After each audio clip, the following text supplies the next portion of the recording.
this, don't we? Oh, I got it. Hear us now. Yeah, I gotta redo the. How fucking awesome was that? How fucking awesome was that? Damn it! All Damn right. it! All right, go back. Go back Fuck to it, cowardly. we'll do it live. He-Man wins again. Go back to cowardly browser and unmute that shit, Zoe. Oh, they didn't hear the cowardly browser either. So No. you didn't use the audio that I just did the other day? No, I fucked up. I didn't get to move it. Okay. So, All right. We'll roll with what I got. Yeah. We'll do. Yeah. Do it live. Do it over. Do it over. Okay. It's a shit show. I didn't realize. Normally I catch that. I didn't realize. All right. Wait. Here we go. Okay. Hold on. I'm listening this time to make sure that they can hear it. Oh no, they'll hear it. I see it unmuted right now. We're actually unmuted on the stream, so go ahead and mute. This is a shit show, people. You know what's up. Those of you that have been here for many episodes, you know how we do. We're about to do it right.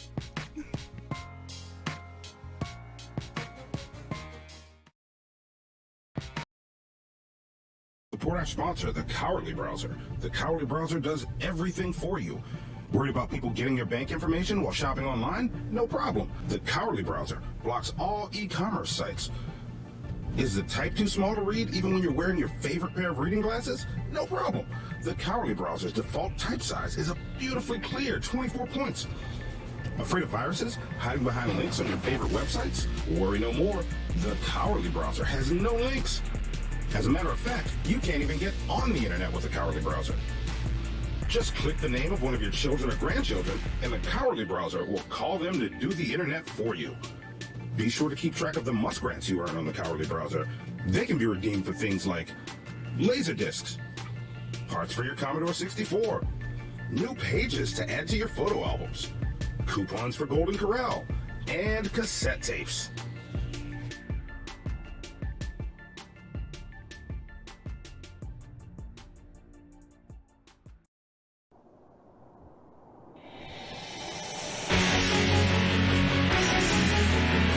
In the beginning, there was nothing.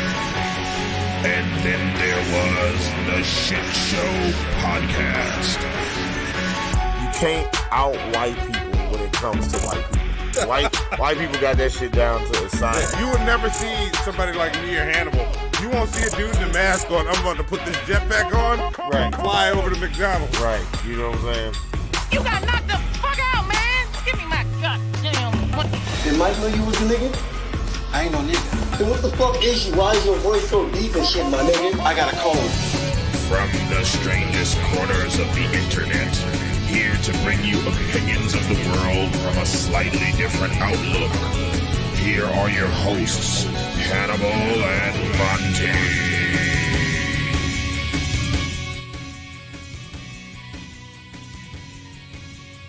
There we go. All right. Hello, and welcome to Hannibal and Monty Shit Show, episode 042. And tonight we are joined by our guests from the Drunken Pesants. Please, shitheads, please welcome Ben Pye and Billy the Fridge. Yeah, what's up, guys? How you doing? Hey, Is this is this the intro you normally use? Yeah, this is the shit show. You like it? Yeah. You know, this is you know, something, you know, yeah, it's our normal show. I see you guys have upgraded since the last time I was on. Yeah, I know. Yeah. I mean, some people would call it an upgrade, but I mean, I would like to think that it's just about where we always like to have our show. Monty, would you agree? Yeah, I agree. Like, it's good. What do you think? You like? I just recently made this new logo for us too. Yeah, no, it looks like something, I don't know, you'd see on a good podcast. Yeah. But you Pretty good.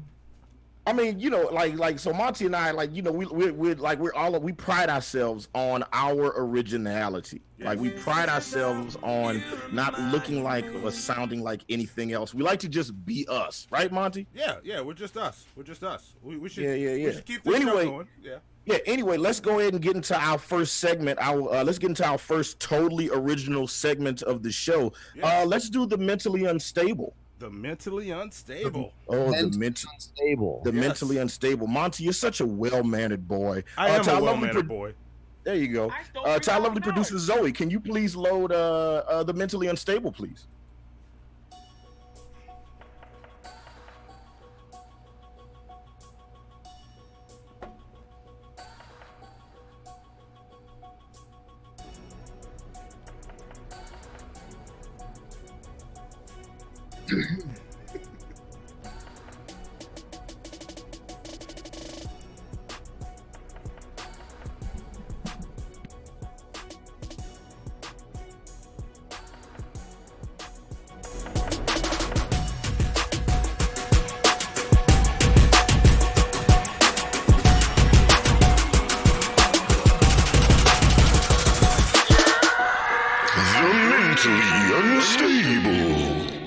Yes. Yeah. So if you guys haven't seen this already, there's a new Gale video. To our lovely producer Zoe, can you play the Gale video?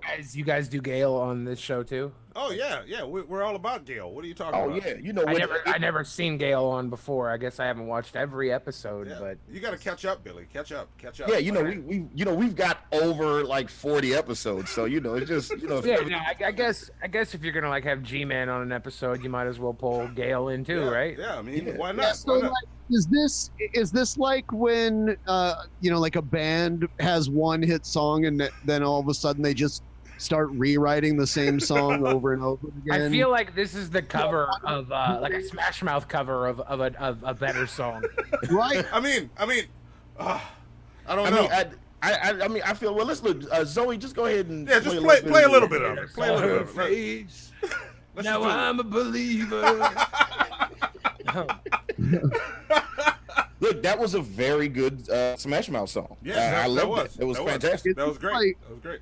Wasn't that a Monkey song? I don't know. Anyway, I think it was originally the Monkees, but yeah. I guess it can be taken. Well, it was probably actually whatever musicians played the music for the Monkees. But anyway, onto mentally unstable individuals or whatever. Yes. The mentally unstable, the completely original segment. All right, cool. Let's see it. Yeah, look, I talk about Gale sometimes on my other show, the Slightly Different Outlook. Yeah, the Slightly Different Outlook. Yeah. Monty's other show. Yeah. Okay. I caught Ben off guard with that one. Go ahead and play a little bit of the Gale video. Zoe? These are what I have available for June 2019.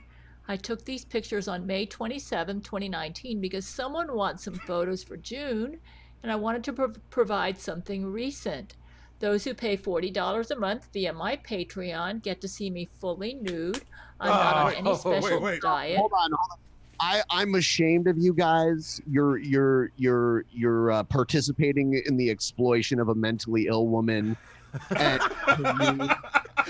yeah, and not only that, I'm a little let down. You're shilling her Patreon. You're supposed to shill your own Patreon. I know. We should.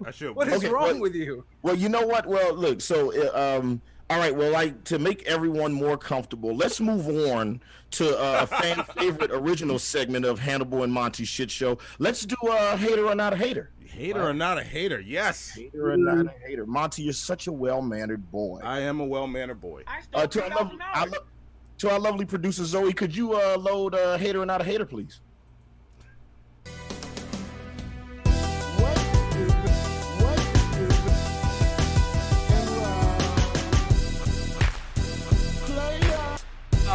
No. Wait. What's up? This is just a ripoff of Troll or Not a Troll. This is all just a bunch of ripoffs. Yeah. No, is it? This isn't the fucking. This is the Sunken Peasants. Is that what this is? No, because like, look, you guys have a white screen with a black outline. It's totally different. It's a totally different thing. Yeah, and you guys have black hosts with white guests. Oh shit.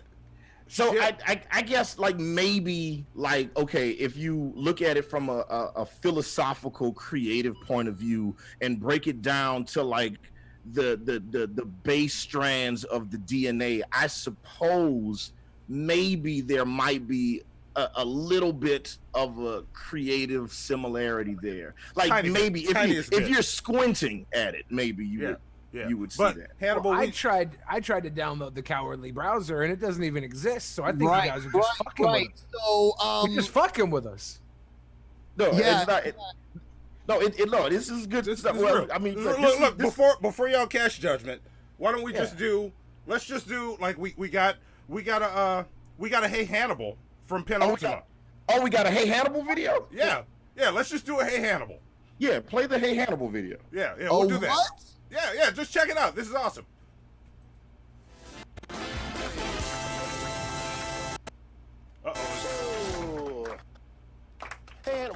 And I promise you this, dude. You're gonna get the G-smack of a lifetime. Of course, you don't understand those.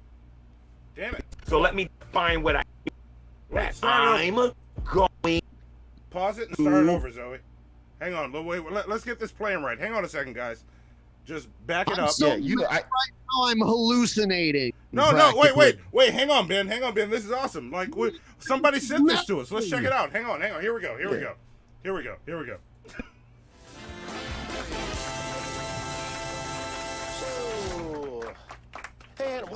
And I promise you this, dude. You're gonna get the G-smack of a lifetime. Of course, you don't understand those terminologies. So let me define what I mean by that. I'm going to embarrass you. Hello. I started this gangster shit.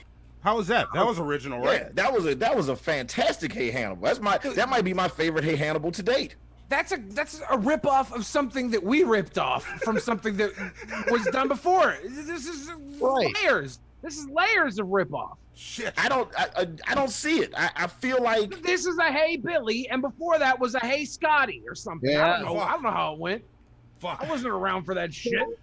I'm going to have my attorney Harvey Goldstein issue a no, actually, Ben, wait a minute. Before you do that, I got plans. I want my fucking royalty check. You know, we don't even have to call. We don't even have to call a lawyer to DMCA this. I think the Sunken Peasants have already got the Orca on their case. The Orca is gonna get DMCA them. I thought it couldn't get any worse than the random discussions of an inebriated variety and the unfunny comedian. Oh shit! I feel like okay, well, fine then. Yeah, fine. I don't see the problem. If you guys feel that strongly about it, yeah, then maybe we should just run it the way that we normally run it. Yeah. Or else you're gonna get an antagonist called the Narwhal that's gonna shit on everything you've ever done. Yeah, let's run it how we normally do. Zoe, some sort of sea creature is gonna start coming after you. Yeah, get little shit to help you. Everybody mute. Let's do this the normal way. Get little shit to help you, and let's do it the way we normally do. Fine. Now, let's make this shitty.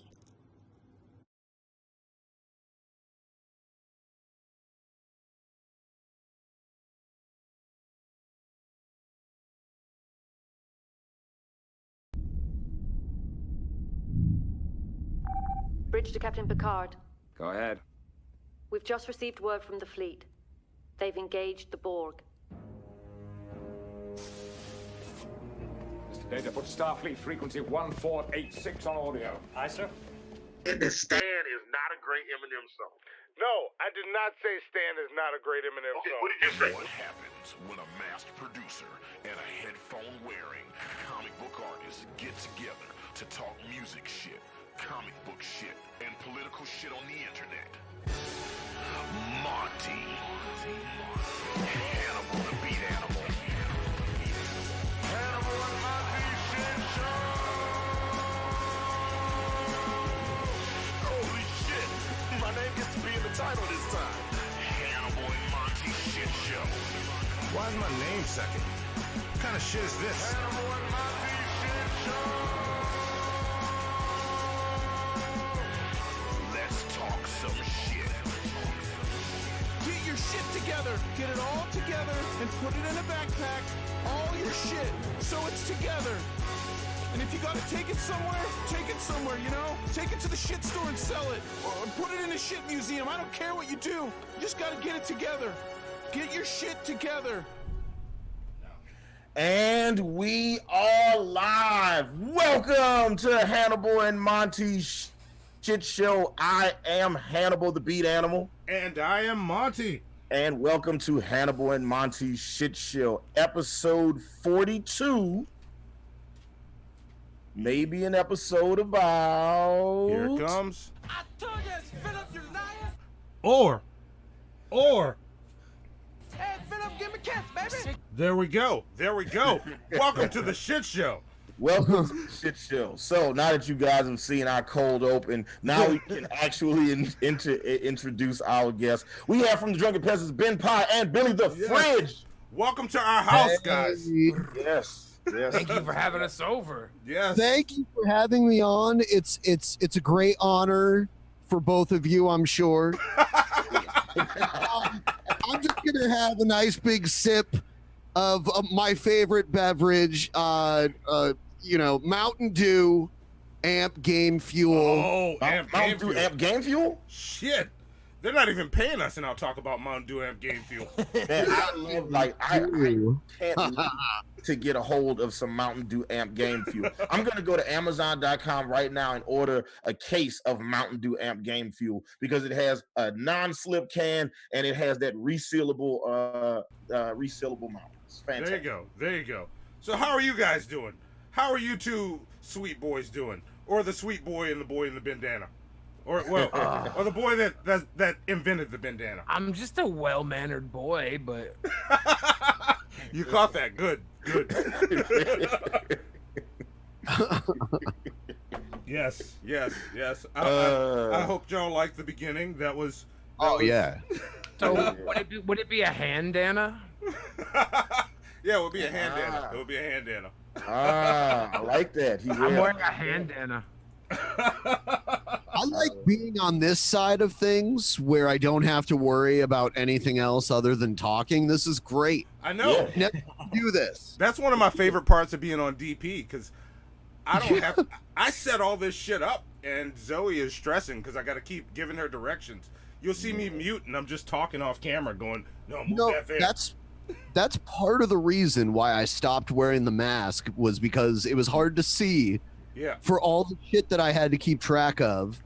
And also, on top of that, the room that we first started doing the show in would get so hot. It was a very small room full of computer equipment, and there was no air conditioning at the beginning. Oh, shit.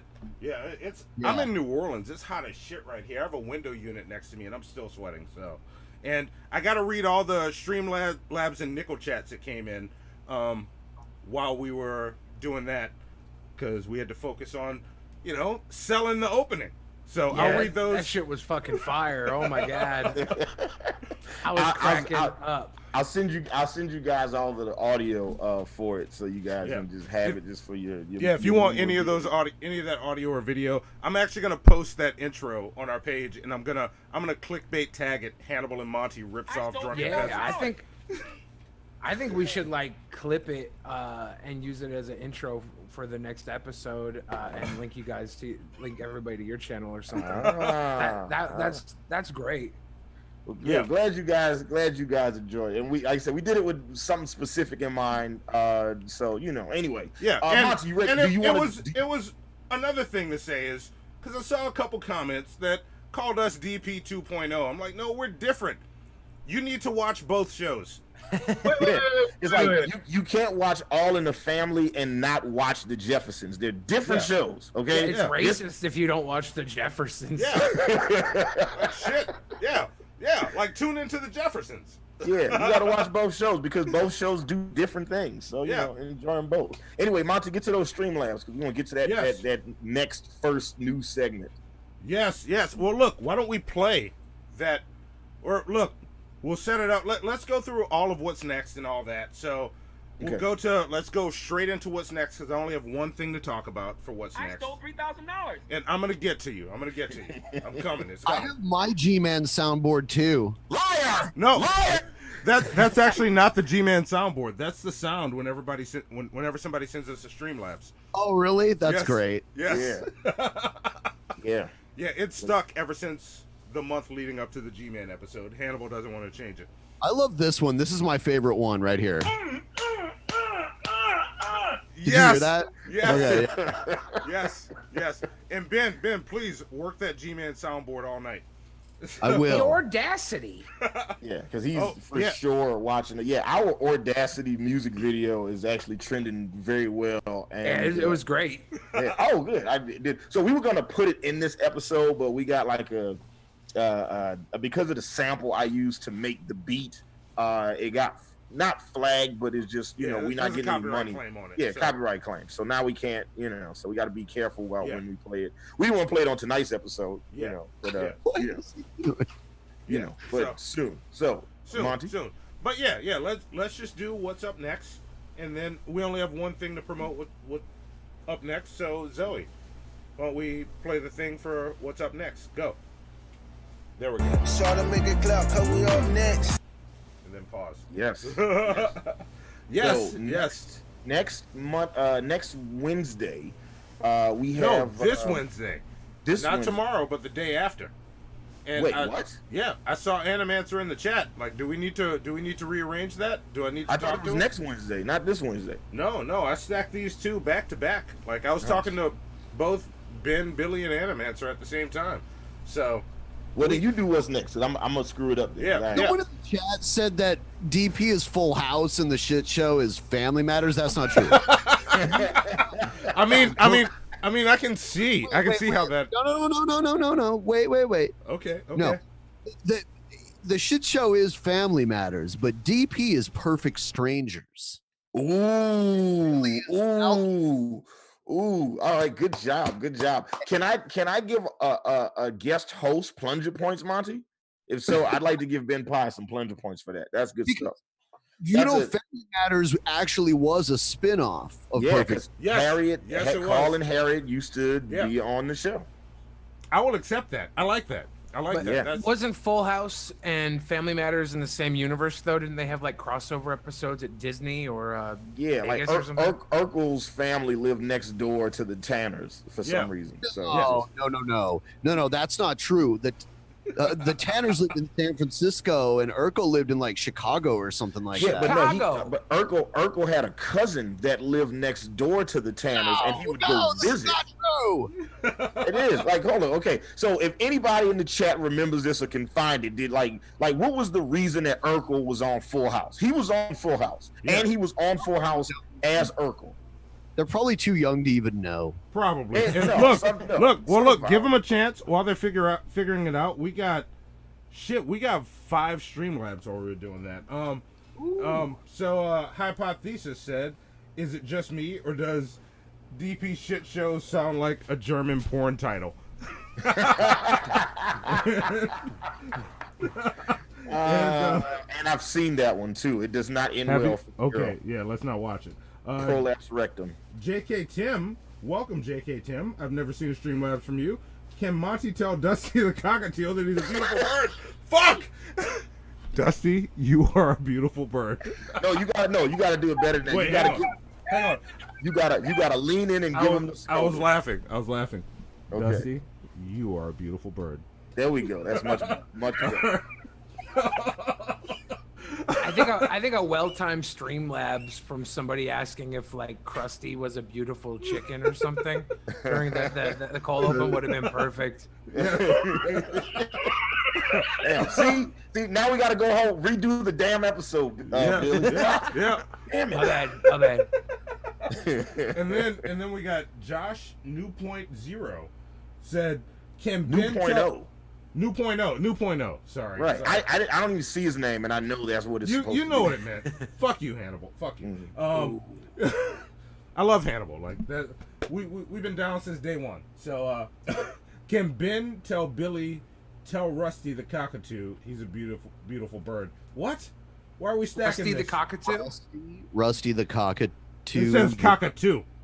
Yeah, Rusty the cockatoo, you're a beautiful bird. Yes. If you really exist. Yes. Yeah, it says cockatoo. So. Yeah, cockatoo. Yeah. That's a bigger bird than a cockatiel. Yeah. There's a difference. It's and then we got Thrift Store Dan. That was the best cold open since Endgame. Oh, nice. Give Thrift Store Dan 10 more plunger points for that. That was fucking amazing. That was awesome. Yeah, that was awesome. J.K. Tim sent another. Can Monty tell Dusty the cockatiel he's a beautiful bird? Do I have to say it twice? I'll say it twice. Dusty, you're a beautiful bird. There you go. And that's all the Streamlabs we got. There we go. That's awesome. So we got what's next? Oh yeah. on Wednesday we have Animancer on our show. It's Animancer and we're bringing Underhaven on. Like we got DP today, we got Underhaven tomorrow. Yeah, and they're gonna be on. Well, not tomorrow, but Wednesday. Tomorrow. Yeah, so you're losing your days, man. Well, tomorrow I'm gonna spend the entire goddamn day building that episode. So I got you. Well, so that episode. Well, you could just take the DP intro where they copy where you copy DP and just use that with Underhaven. You could impersonate Underhaven impersonating our show. So on that episode featuring the good gentleman from Underhaven, we will be talking about internet and phone scammers. And Monty and I are going to have a contest, which I don't know if we're going to do this Tuesday or Wednesday, but Monty and I are going to see which one of us can keep a scammer on the phone for the longest amount of time. Yeah, and we will have you guys wager your plunger points amongst each other to see which one of us can do. I just want y'all to know you should vote for Hannibal because I am cursed with the gift of gab. Yeah, I'd actually say vote for Hannibal too, but I'm going to try my best. See, don't do that because now it just sounds like you're just fixing it. It's like you're just throwing the contest already. You don't know what I'm doing. You don't know what I'm doing. Don't. Yeah, Look, this I could got, be, yeah, I this got could strategies. Be this could be a big okie doke. Yeah, I got strategies you don't know about, Hannibal. Don't pretend like you know me just because we've been friends for more years than I can count. Liar! Liar! Liar! Yes! Been working that G-Man soundboard. And I will start checking out the chat as soon as we get into this shit. I know there's shit going on in the chat and I'm missing it all. It's like a party happening and I'm not invited. Also, on is it June 12th or June 19th? I think June 19th, Monty and I will be doing our X-Men episode where we review all of the X-Men movies. And we're only doing the X-Men group movies. We're not doing the Wolverine movies. We're not doing Deadpool. But there are 8 X-Men movies. There's actually a made-for-TV movie that came out in like the early 90s called Generation X. So we'll be reviewing all of those. I watched them. Yeah, and then, I'm sure Bill and Billy have seen that. You guys have done that for one of your bad movie reviews, right? No, we haven't. I haven't watched it. Generation X. I remember when it premiered on Fox. I definitely watched that because at the time they were not making live action films or television shows based on comic related. Yeah. And it was all right. I mean, it was like I'm sure if I watch it now because I haven't seen it since then, I'm sure it doesn't hold up. I don't think it aged well. I'm pretty 100% positive it's terrible, and we're going to talk about it on June 19th. Yeah, and our torture episode at the end of the month. So this month, what Monty and I decided, and this is Monty's idea. It's terrible. I hate that he came up with this. So when we do the segment "Shit We Don't Care About," we're going to let you guys vote on all of the stories. And the stories that you guys pick each week for Shit We Don't Care About, we're going to create another bracket, and whichever stories win, whichever 4 or 5 stories win, Monty and I are going to try to make a whole episode about those fucking topics. Yeah. But then we got to find a way to do it where we're A, interested, and B, entertaining. Be entertaining for you guys. So it's just like, I am not looking forward to the it'll fucking happen. Meghan Markle's. We pulled off a whole episode about G-Man. We can talk about shit we don't care about. And Ben, you'll know what shit we don't care about is soon enough. We're gonna get into it. So that's what we got. So that's what we got up next. Yeah, and let me set up this. You guys, old and new shitheads alike, like. You gotta earn your place as a shithead. New people in the chat. I don't know if you're in the chat, but they're in the chat. Yeah. Oh, we got new shitheads in there. All right. Oh, for sure. Like these, we got a lot of DP heads here tonight. We got a lot of. Well, first I want to say welcome to Hannibal and Monty's shit show. We do our own thing. We're not, DP 2.0. We're a separate show. We're different. You want to check both of us out. That's why we go on different days. We're never on at the same time as DP, so that you can fill your calendar with Drunken Pesants and Shit Show. Think about that. That's a beautiful world. But no, normally tonight we're gonna unveil a brand new segment that Hannibal and I thought up today because hater or not a hater? No, it's not hater or not a hater. Something people don't know about me is I subscribe to Jesse Lee Peterson, and I watch when I get up in the morning. Hannibal has his routine where he he'll tell you his routine when we get to different segments. But my routine is I get up every morning. I get up, I go to my Keurig, start a cup of coffee, have a cigarette, check my notifications, and the first one I usually see is Jesse Lee Peterson's live. I press play, have my cigarette while listening to his bullshit, laughing. It wakes me up. I get up, I get my coffee, I sit here and but just to say that I listen to Jesse Lee Peterson's 3-hour show every goddamn day. And he always says the craziest shit, and I never talk about it. So I called up Hannibal today, and I challenged him. Like, Hannibal, can you make a beat for me for a super short segment? Because I keep seeing all these random clips of Jesse Lee Peterson that I want to do stuff with. Yeah, so the idea is every week we're gonna have a new segment called Jesse Lee Peterson is Amazing. Or no, it's just amazing. I just want to call it amazing. Yeah, okay, I'm sorry. Because he's not amazing. I don't. Okay. He's not amazing. All right, so it's just called Amazing. It's gonna be a super short bit where it plays the intro, it plays one dumbass thing that he says, and then ends. The whole thing is like a minute long, and we're gonna give you one of these every week before we get into what's So here we go. Zoe, show us the first ever Amazing. What's up, nigga? Oh, wait. No, you can play that. You can play that. This is my first question for Hannibal, so let it play. You want to talk some shit? There we go. We got things out of order. Of course. Let's talk some shit. Yes. So let's talk some shit about Jesse Lee Peterson. Now go. Amazing. Racism has never existed. Amazing. A dirty woman. Amazing. So give no credibility to thoughts. They're just trying to set you up, all right? Amazing. See? There you go. Super simple. Super simple, super quick. That's the whole bit. Yeah, all right. Like amazing. Give no credibility to thoughts. Like what? Yeah. And to put him in context, he was talking. He was trying to say thoughts.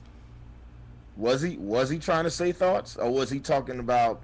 Maybe JLP was trolling. I don't know.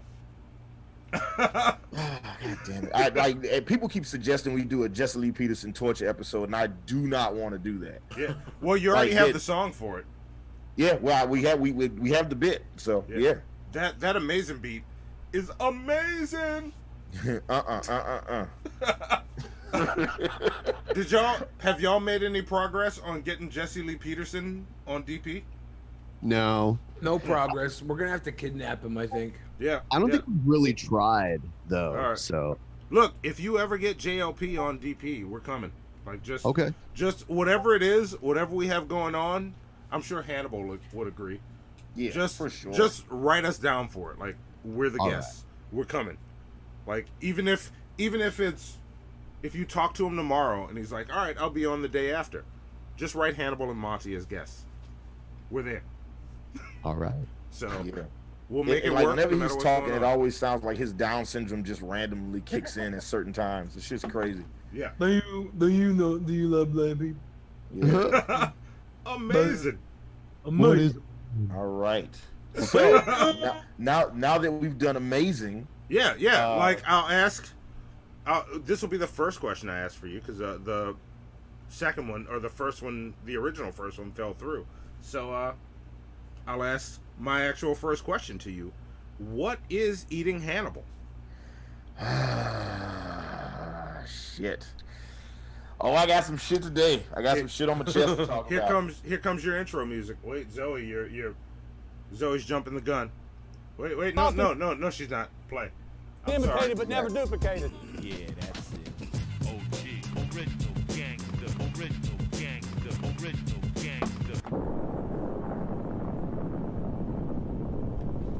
We fucked up.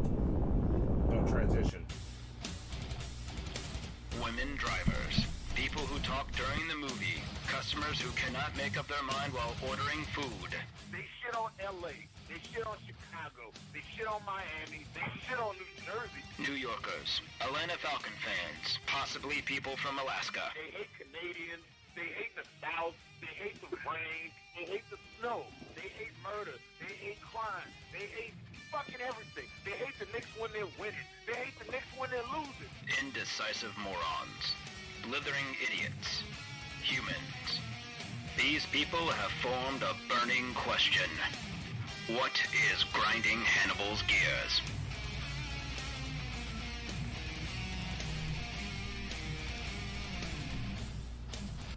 I always feel like that guy that wants to yell at the movie screen when I've seen the movie before. I'm like, come on, you're going to get it right this time. You're going to say, what's eating Hannibal? But he never says what's eating Hannibal. He always says, what's grinding Hannibal's gears? You know what's eating Hannibal? The fact that he always says, what's grinding Hannibal's gears. Shout out to research and development. You're awesome. We love you. But you just always just drop the ball there. So, what's eating Hannibal tonight? And I'm gonna keep it brief because we got guests, and I could go on this subject for a while, right?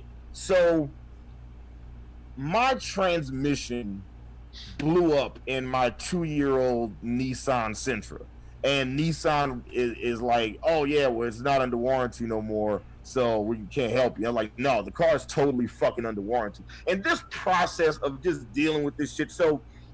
You know, when I'm not being an awesome music producer and a fantastic original content podcaster on YouTube,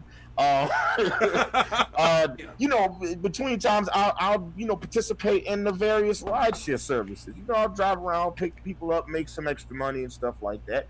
And a couple days before Memorial Day, my engine started giving me problems, and I noticed it instantly. Like, you know, when you drive your car all the time, you notice when it's doing some shit it's not supposed to be doing. It started shuddering in between shifting of gears, and I was like, oh shit, I think that's a transmission problem, right? So take it to a couple shops, and there's no check engine light on. So they're like, I take it to Nissan, and there's no check engine light on, and they're like, well, there's nothing wrong with the car. I was like, no, there's something wrong with the car. Like, let's get in and take this motherfucker around the block. You know what I'm saying? And I know he was a little bit hesitant, the mask and, you know, all that. But like, he gets in the car, we drive it around, and he's like, oh yeah, that the car's supposed to jerk like that. You just need an oil change. And I was like, nah, man, the car is definitely not supposed to jerk like that, right? So I get an oil change, brake pads, get all this shit done. And what I'll normally do is I'll buy all the parts that I need when I realize what needs to be done to the car. I have a friend that's a mechanic, and he basically just fixes my car for free for me. Shout out to Antoine. You my guy. I fuck with you for life, right? So I bring the car to Ant. He fixes the car. I'm driving, pick up my first customer. Everything's good. Pick up my second customer. Car's starting to jerk a little bit. Pick up the third customer, and this shit's like I'm on a goddamn roller coaster. This shit's jerking back and forth and shit. Right? So I drop off the last person. I make my way home. I'm a mile away from my fucking house. I'm a mile away on the exit, and the engine just fucking dies on me. Like I'm on the interstate, and the car goes from 50 to 40 to 30 to 20 to 10 miles an hour to nothing. Right? So I eventually coerce the car back to my house. Take the car back to Nissan in the morning. Now the check engine light is on, and it was like, oh yeah, it's saying that you need a new pressure control solenoid, new mass airflow sensor, right? I'm like, all right, well, how much is that shit gonna cost? So of course the dealer is gonna quote you like a really, really, really high price, right? So, you know, fuck that shit. Call my partner, we start looking online, find a mass airflow sensor like a solid $200 cheaper than what Nissan was selling for. But we had to struggle trying to find the transmission solenoid, right? So we eventually find the shit on Nissan's website, and then just to be safe, my mechanic calls Nissan and says, hey, we're looking for a transmission pressure control solenoid B, and we found this on your website. Is this the part that we need? And the guy's like, oh yeah, this is it, you're good, blah, blah. So we order the part, go get the part, we go fix the car. My partner is fixing my car, he takes the transmission out, he opens it up, and he's like, bruh, this is not the right fucking solenoid. On top of that not being the solenoid, come to find out with these newer fucking Nissans, sometimes it will send, like whenever the check engine light comes on, it will send a random error code that doesn't have anything to do with anything. So you might be having a starter problem, and it'll say that you have a problem somewhere else, right? And it's an issue that only they can fix at Nissan. And then on top of that, my partner's looking at the solenoid like, yo man, this ain't the right shit. So we call the Nissan dealership. First we call one Nissan dealership around the corner from my house. It's like 4 o'clock. It's like 3 o'clock on a fucking Friday. They're like, oh yeah, we don't got no mechanics here today. Get the whole fuck out of here. Like, there's no goddamn way in Atlanta, the 8th largest city in America, that you ain't got no goddamn mechanics here on 3 o'clock on a fucking Friday afternoon. Bullshit. Whatever. I called another Nissan dealership. I called the dealership where we bought the solenoid, and my mechanic's talking to me. I said, I can't talk to these niggas right now. I'm about to punch somebody in the fucking face or the stomach. I'm pissed off right now. So he's on the phone with him. He's like, look, we bought this part, and it doesn't look like it's the right part. So the guy reads in the invoice number. He was like, yeah, that's not a transmission solenoid. That's a fucking engine solenoid. We don't even sell transmission solenoids. It's like, what the fuck do you mean you don't sell this shit? And he was like, yeah, whenever there's a problem with a solenoid in the transmission, we just replace the whole transmission. Fuck you, Nissan, all right?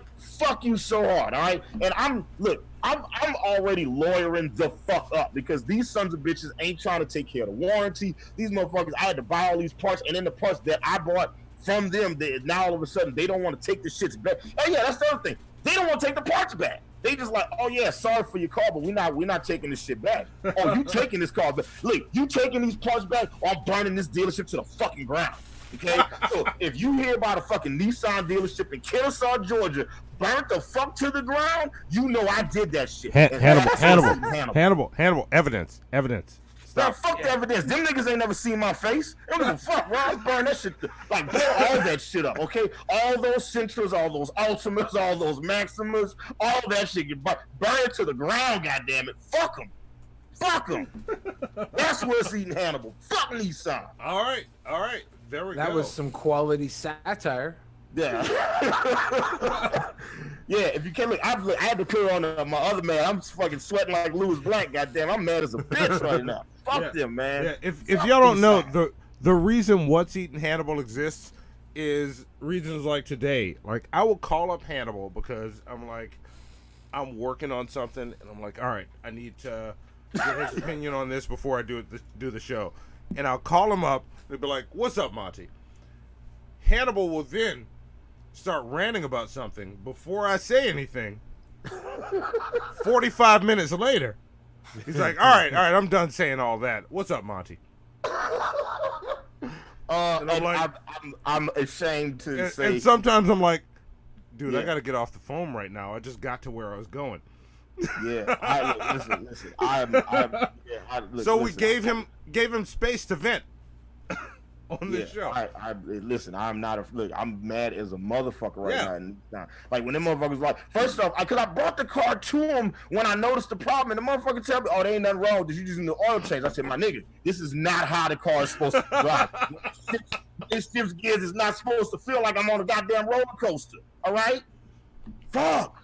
All right. Fuck. Nah, man. All right, that's the end of my What's Eating Hannibal. We have guests. Yeah, we have guests. We have guests in our home. So let's make this a little more interactive and go into our next segment, which is fair. Wait, what happened? What'd you say, Ben? I'm basically hallucinating from this Mountain Dew amp game fuel right now. Oh, is it that good? Oh, you're going to have to participate soon, Ben. Here it comes. We're going into our next segment, which is called Fair or Foul, but it's nothing like Troll or Not a Troll or Hater or Not a Hater. This is totally different. Right. Totally different. So, let's go. Hit that intro music. Enjoy your Mountain Dew amp game fuel. And I'll read your Streamlabs after this. Yes. How big are your balls? Okay, Mr. Rashid. Are they ready for the truth? Why is it Yes, they ready for it. Just love it. Yeah. And how do they hurt us? Because they love Phil. You don't need to give any time to that mess, do it. We're talking about deliverance. See, I'm talking, so many people out there are captives. And I'm talking about homosexual lifestyle. I was delivered from something like that. I was a prostitute for over 30 years. I sold my body on the street corners. See, I can talk about that sin. Hallelujah, because see, I was wrapped up, tied up, tangled up. And I loved it when I was doing it. Hallelujah, God came and purged me. Hallelujah, God made me get it the old-fashioned way. You just turn your soul unto me and I'll use you. But now I can shake for Jesus. Up under the anointing of the Holy Ghost. Bless you. Suck my cock, bitches. God bless you. Has the Imperial Magistrate reached a verdict? I have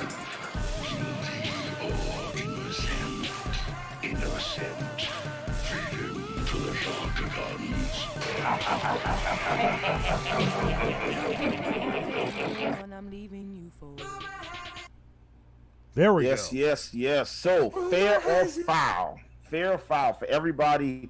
Damn it, Ben! If you're just gonna tempt me with your Mountain Dew amped, Game fuel. The game fuel. All right. I was pissed. I'm between the Nissan rant and I'm being pissed off that there's no fucking Mountain Dew amp game fuel here in Georgia right now. So I'm just doubly pissed off.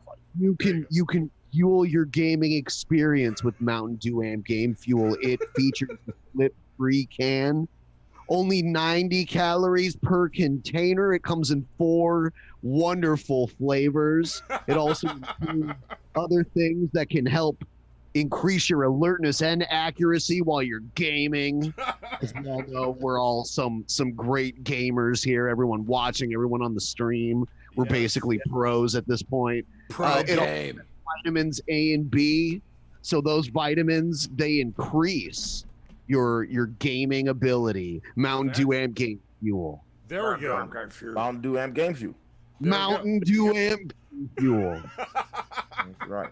So, fair or foul? So, for everybody that's just joining us on the show, it's your very first time watching Hannibal with Monty Shit Show. First off, we're happy to have you. Second of all, you should subscribe because we're an awesome fucking show. So, you have to, check us out week to week. So on this segment, every day I do a deep dive on the news. I'll search through like dozens of news sites. I start off with a news aggregator, then I'll go to CNN, Fox News, Reuters, Breitbart, InfoWars, Politico, etc. Like I go to dozens upon dozens of sites, and I'll come across these stories sometimes. And as I look at the story, I wonder, did they get this right? Was the story was the outcome right or wrong? Was it accurate or inaccurate? Was the story fair or was the story foul? So what I'm going to do is read you guys a handful of stories, and then you guys let us know, Ben and Billy, obviously, and everybody in the chat, you let us know if you think the outcome is fair or if the outcome is foul. Monty, what's the first picture? Our first picture is coming up right now. Gotcha. Zoe's in charge of that shit. So. I got you. Cool. So, or foul. All right, this story comes from VladTV.com.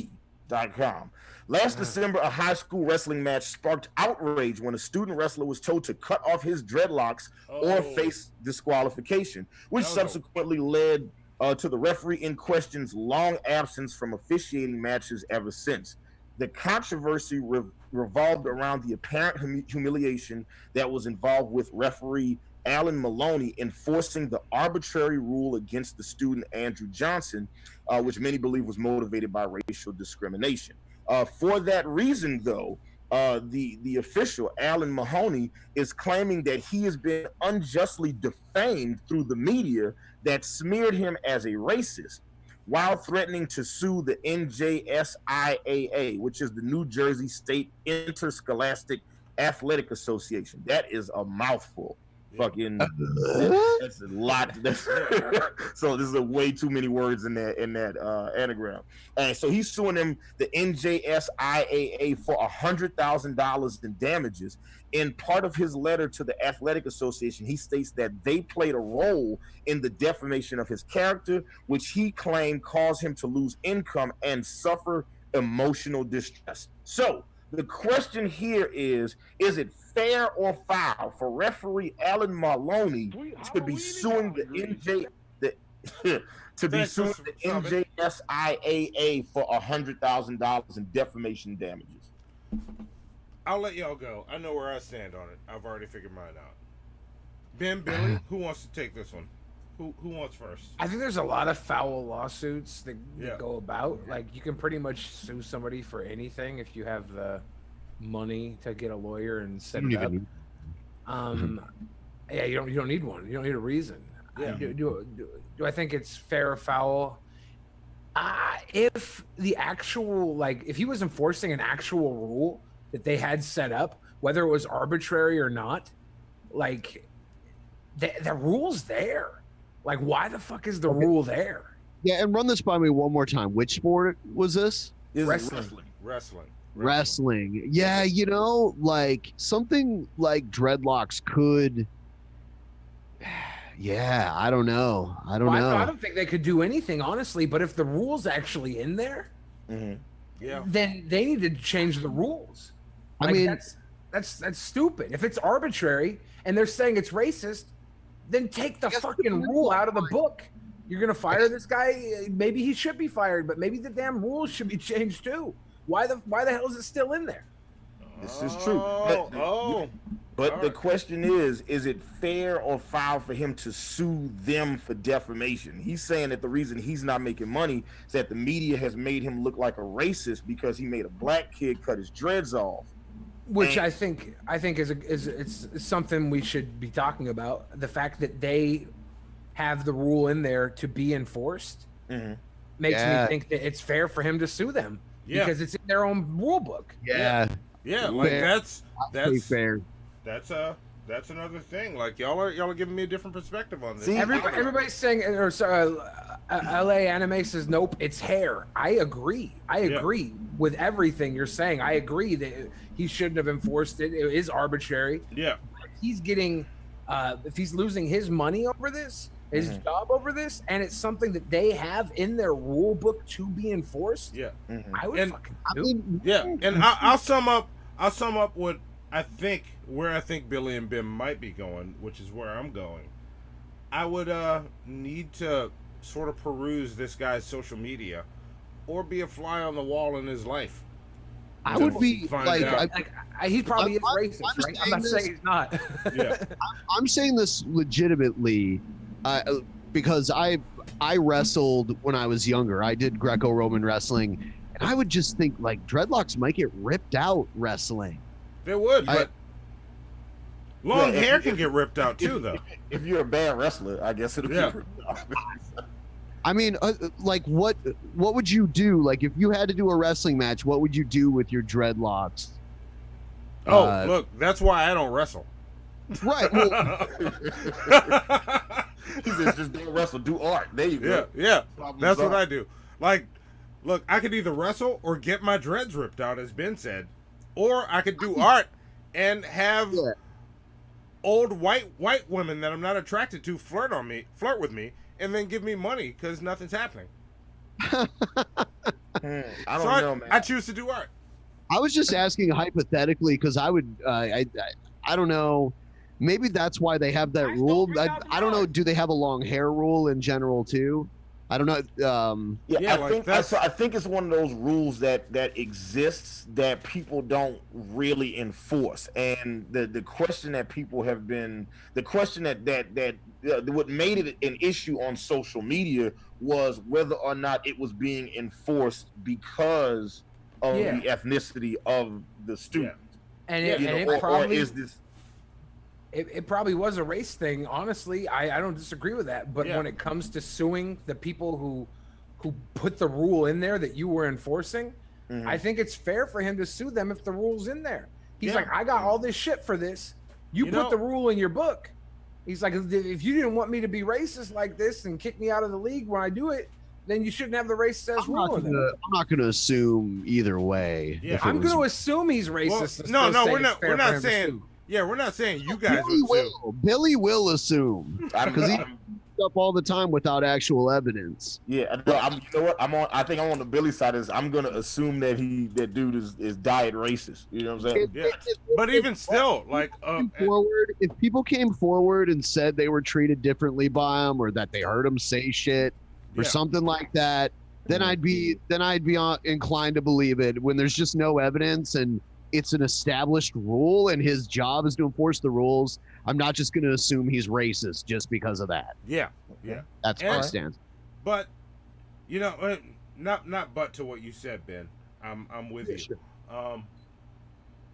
I'm inclined to agree with all of this. I think if it's in the rules, like there's probably some fucking racism there, but I say fair on him suing them if it's part of the rules. Like, he found the loophole. That's how you get rid of the fucking loopholes. Yeah. Go ahead, Ben. Billy. Well, LA Anime saying they humiliated that boy. He humiliated that boy in front of everyone. I don't disagree with that at all. I don't disagree with that at all. I think it's messed up. I think they should have let it go. I think, the kid didn't have to get his hair cut, right? He could have chose not to compete. Yeah, that was the other option. He could have taken a he stand. He could have. There's so many people could have taken a stand against that rule, you know, Mm-hmm. and it didn't. It came to the hair getting cut, and that sucks because you know you work hard on dreads, and that's just it's a part of your style that you should be able to wear proudly and happily. Yeah, you should totally be able to do it. So, but it's you say, is his job to humiliate a little boy? The answer is, if it's in the damn rule book, then maybe it is, and that's gross, and that needs to be addressed. Here's where, like, I see where you're coming from, LA. Is his job to humiliate? Look, I'm not saying this ref was not in the wrong. Yeah. Like, I don't agree with this motherfucker.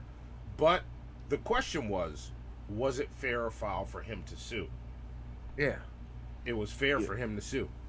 Because it's in the rules. He technically didn't do anything wrong, which shines a light on a bad rule. Is the question, is this rule fair or foul? Then we have a different discussion. I think he definitely did something wrong, right? Yeah. If this is an arbitrary rule that's been used with discretion before, and this boy's made it this far with his dreadlocks intact, then I think this ref definitely did something wrong, right? Even though it was a rule that was allowed, or a rule that was written in the book that people may have been ignoring up until that point. Mm-hmm. I just think that if the ref did something wrong, but the rule being in there is also wrong, and so they're at fault too. And if they're, you know, if this guy wins $100,000, great. If he doesn't, I think they should donate $100,000 to like a youth wrestling. There you go. Or something. Or at the very least to help that dude grow his dreads back. Yeah. I'm gonna go to the chat real fast and just see what you guys are talking about. PT Ham says foul. What else we got? Let's see. Beta Death 564. Love that name. Yeah. Says G foul. Okay, Yeah. I like that. Yeah, this is LA really Anime split. says LA Anime, who is a regular contributor and guest on the shit show, says super foul. We already know what you think.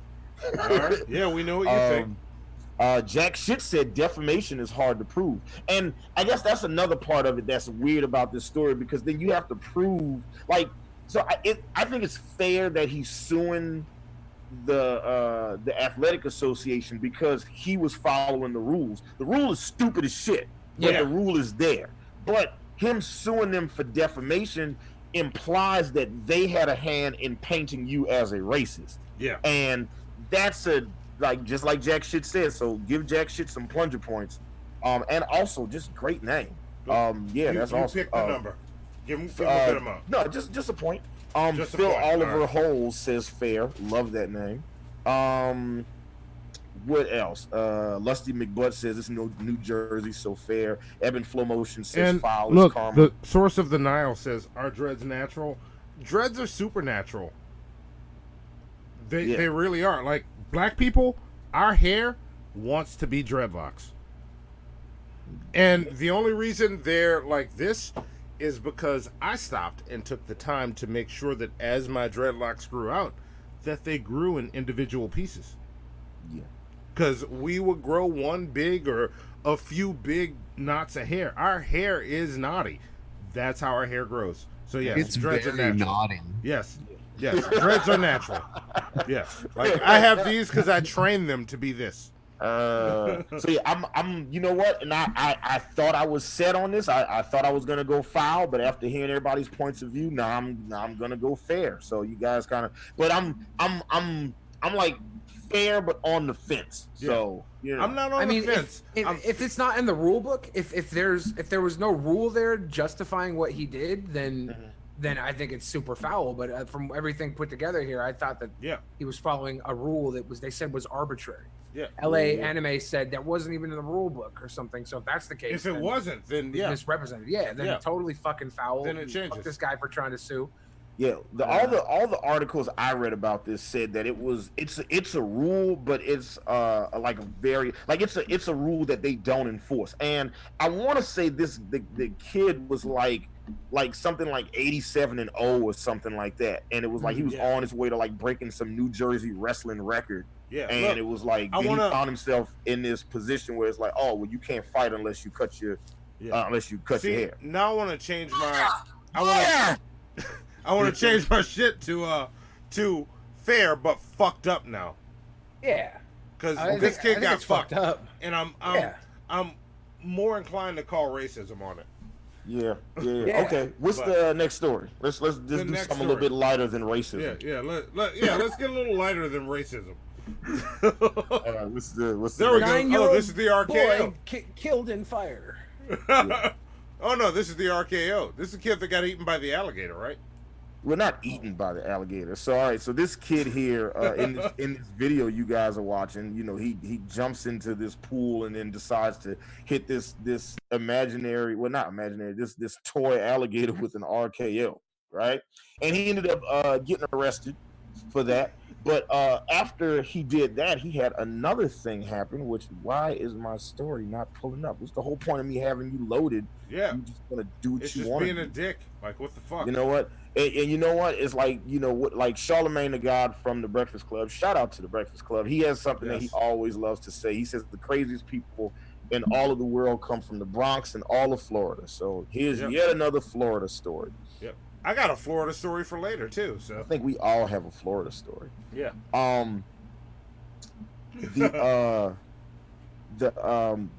You know what? This story's not pulling up. I can't even do this one right now. You know what? We're gonna have to bypass this one. Just go to the next one because it's fighting with me right Is it now. being a dick?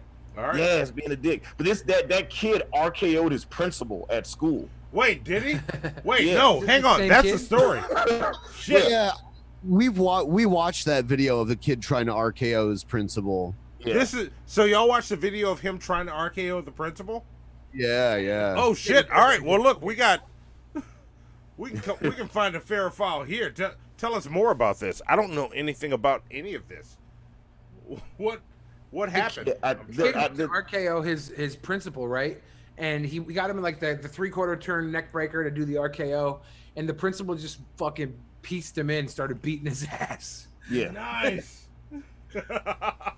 Yeah, he just got, and it was like he got arrested, and it was like a bunch of stuff, and I think they were trying to try him as an adult, because the incident, like this is like a thing that he does, like he just goes around RKOing just random things and then filming himself, and you know Florida was like, all right, fuck this kid, we're tired of his shit, so you know they decided that they were gonna throw the book at him, and I was gonna ask like if it was fair or foul he got tried as an adult for doing dumb shit. But I can't even pull up the fucking story because you know the Miami Herald is just being a whole hoe out shit. We also watched the clip where he was before the judge, and they're like explaining to the judge what an RKO is. It's great. Oh, that's amazing. That's amazing. Yeah. Thanks for subscribing. Thanks for I see how DP and the shit show are different shows. Because Yeah. you see how So they we're- fit together. You needed to watch that to get to this. Yeah, you had to watch like it's like when CW has all of those like superhero show crossovers. Like you got to watch Supergirl to know what's happening next on Flash. It's like one of those things. Yeah. So you had to watch a little bit. All right, what's the next? Which one of us is Supergirl though? No, I would say one of us is Flash, one of us is Arrow. Okay. All right. Yeah, I wouldn't I'll make take that. you know any one of us. All right. You said Supergirl. I was just wondering. I think I'm Supergirl. There you go. Billy's Supergirl. Billy's Supergirl. I gotta run to the bathroom. I'll be right back. All right. Gotcha. All right. Do your thing. Here we go. Here comes the next one is the LAPD story. Gotcha. All right. And I wish I had the article, the original article. So this is another one. Okay. So a California judge sentenced a retired LAPD officer Friday to 27 years life in prison for murdering her ex-boyfriend's wife in a jealous rage more than 20 years ago. Stephanie Lazarus, who is now 52, was convicted of biting and shooting Sherry Rasmussen, 29, in her townhouse. What was that name? Rasmussen? Rasmussen. There you go. Rasmussen. Yeah, Stephanie Lazarus was convicted of biting and shooting Sherry Rasmussen in her townhouse in Van Nuys in Los Angeles in 1986. Lazarus, who rose through the ranks of the LAPD, became a veteran art theft detective. That's a real thing, apparently. I thought that was just in the Ocean's movies. Lazarus, who rose through the ranks of the LAPD and became a veteran art theft detective, could be eligible for parole in 22 years. The Los Angeles Superior Court Judge Robert Perry gave Lazarus credit for time served in jail since her arrest at LAPD headquarters. And the story here, and I'm trying to, because I'm on CNN, everything is just moving. My computer is just being just super lame right now. Here we go. And yeah, those are totally villain names. There we go. So the 1986 case went cold for years. It was then reopened in 2004 and then again in 2009 when DNA from a bite mark on the victim's arm came back as a match to the detective. When Lazarus became a suspect, homicide detectives faced special challenges as Lazarus's office was located next door to the detectives who were now investigating her. Rasmussen, the woman who was murdered, was a hospital nursing supervisor and was the new bride of John Rutten, who had been Lazarus's college sweetheart. After Rasmussen and Rutten got married, 3 months later, Rutten found his wife's body when he returned home from work.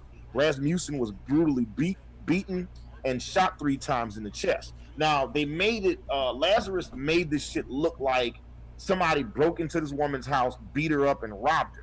And LAPD was just like, all right, well, this is a closed case. I mean, you know, it's like they basically were looking for 3 Mexican guys that they thought broke into this woman's house and then killed her. But all the while, it was actually this chick that worked for the LAPD, right? The real fucked up thing about this story is that Lazarus, Detective Lazarus, ended up after she murdered this dude's wife, she ended up getting with him, and then they redated for like a year or 2 after that.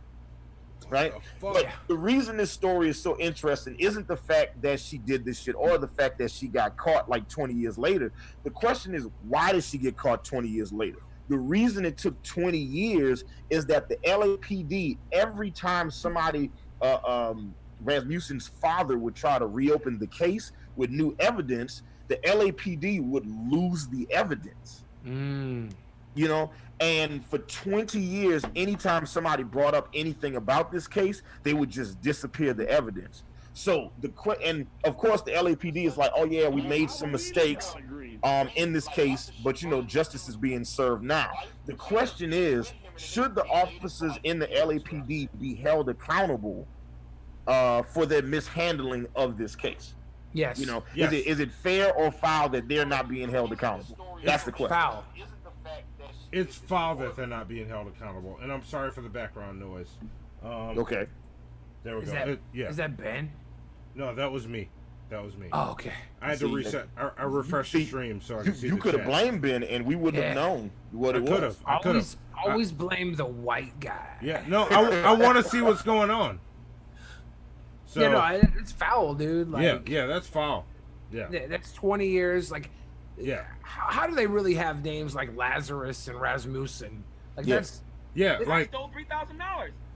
I'm gonna get to your Streamlabs after this fair foul, then we'll do the next. Everything about this is like a Lifetime movie or like a HBO made for TV. And look, the story is even wilder than that because the person who started piecing all the evidence together was like one of the writers for like Law and Order. He was looking for he was looking for inspiration for a book, and somebody forwarded him this cold case. And then as he was investigating the cold case, he talked to Lazarus a few times and was like, "Oh, I think this bitch did this shit." And then started kind of putting the evidence together, and then was talking with the parents of Rasmussen's father, and they was able to put the shit together to build a case to actually arrest this chick. Yeah, this story is super weird. She's an art thief detective. That sounds like something somebody makes up so they can just have access to the evidence so they can destroy it. Yeah, and that was a big part of what happened a bunch. It was like they would have this they had evidence from Rasmussen of someone of someone that bit her, and they had the DNA evidence. And then when her father, when the victim's father kept pressing LAPD for them to retest the evidence, they lost it. right? So after like years later, they're like, okay, we're investigating this for real now. They ended up like taking like a soda can from her at work, and then they tested that against the bite marks, and it was like came back like 99.9% positive. That's how they caught her. Wow. It's like her teeth matched the bite marks of the that was in the victim's arms. Wow. So yeah, the question is it fair or foul that the LAPD can get off not get off scot-free? Because I feel like even just framing it that way makes it seem like that. No. The LAPD they basically said, we're sorry, we fucked up, you know what I'm saying, that we didn't pursue this case and we didn't handle this case the right way. Yeah. And that's it. Is I'm it agreeing fair or with- foul that they're able to get away with just that, with nobody, no suspensions, no firings, anything? Is that fair? Well, or foul? Lazarus is going to be dealt with, right? Yeah, she's incarcerated now. She's being sentenced. She's not eligible for parole for like another 22 years. So Do we think that she acted on her own with the evidence tampering, or do we think someone helped her? they know for LAPD for sure helped her. Oh, then burn them down. Yeah, They're foul. They're foul as fuck. They're foul regardless for letting that be a place where she could do it on her own. But if they're helping her, then that's foul as fuck, and they should all be going with her. Yeah. Every person that had something to do with that. All of that Mountain Dew amp game fuel just evacuated my body. That's what happens. But you know what? It evacuated, so now you can put more Mountain Dew amp game fuel in your body. Yeah, maybe just don't drink blasted prune Zoom this time. Yeah, there you go. And look, I'll read. Dragon in the West sent to Streamlabs. Call it Blow Brown, the new flavor. Amp game fuel with extra fiber. The taste of mudslide coffee chocolate ice cream. Yeah. Blow Brown. That's funny. That is Yes. funny. That is terrible, actually. Any drink that gives you mud butt is just. Yeah. No, I don't do mud butt. Doesn't beer give you mud butt? You're like, your ass turns into a soft serve ice cream machine. That's why I don't drink beer. That sounds completely awful. So the chat looks unanimous in calling that story foul. Like I didn't see anybody in the chat that. Is there anybody in the chat that feels like it's fair? Kilo does. He says it's fair. I would prefer they be honest than try to cover it up. All right. I feel like we're still on the same page. You know what I'm saying? Yeah. Yeah. I feel like we're good. Also, there's 125 of you watching the show, and we only got 91 likes. So go ahead and consensually massage that like button. Have you ever seen them pour a Frosty into a cup at Wendy's before? Yes, I So have. it kind of leaks out of that machine into the cup and like coils into the cup. Yes. So Ben, let me tell you something. I am a black man in America. Every Wendy's I go to, that icy machine is always out of order. Period. I've never seen that machine work. I always see it there, but I've never once seen anybody have one of those. See, Hannibal, I grew up in a white neighborhood, so my icy machines always worked. I live in Seattle, a predominantly privileged city, and we not only do the Frosty machines always work. Tell that to the people sleeping in tents on the street. Oh my God, they get free sandwiches and stuff all the time. No, they but they're sleeping in tents on the street, Billy the Fridge. I thought you were a sweet boy. They get free sandwiches and clean needles here in Seattle. They're far more privileged here in Seattle than they would be in another city being homeless on the street. Yeah, what type of sandwiches are they getting too? They might not be homeless in another city because it's way cheaper to find a place to live in other cities. Look, all I'm saying is they get artisan sandwiches. Sometimes they're vegan. That is not an argument.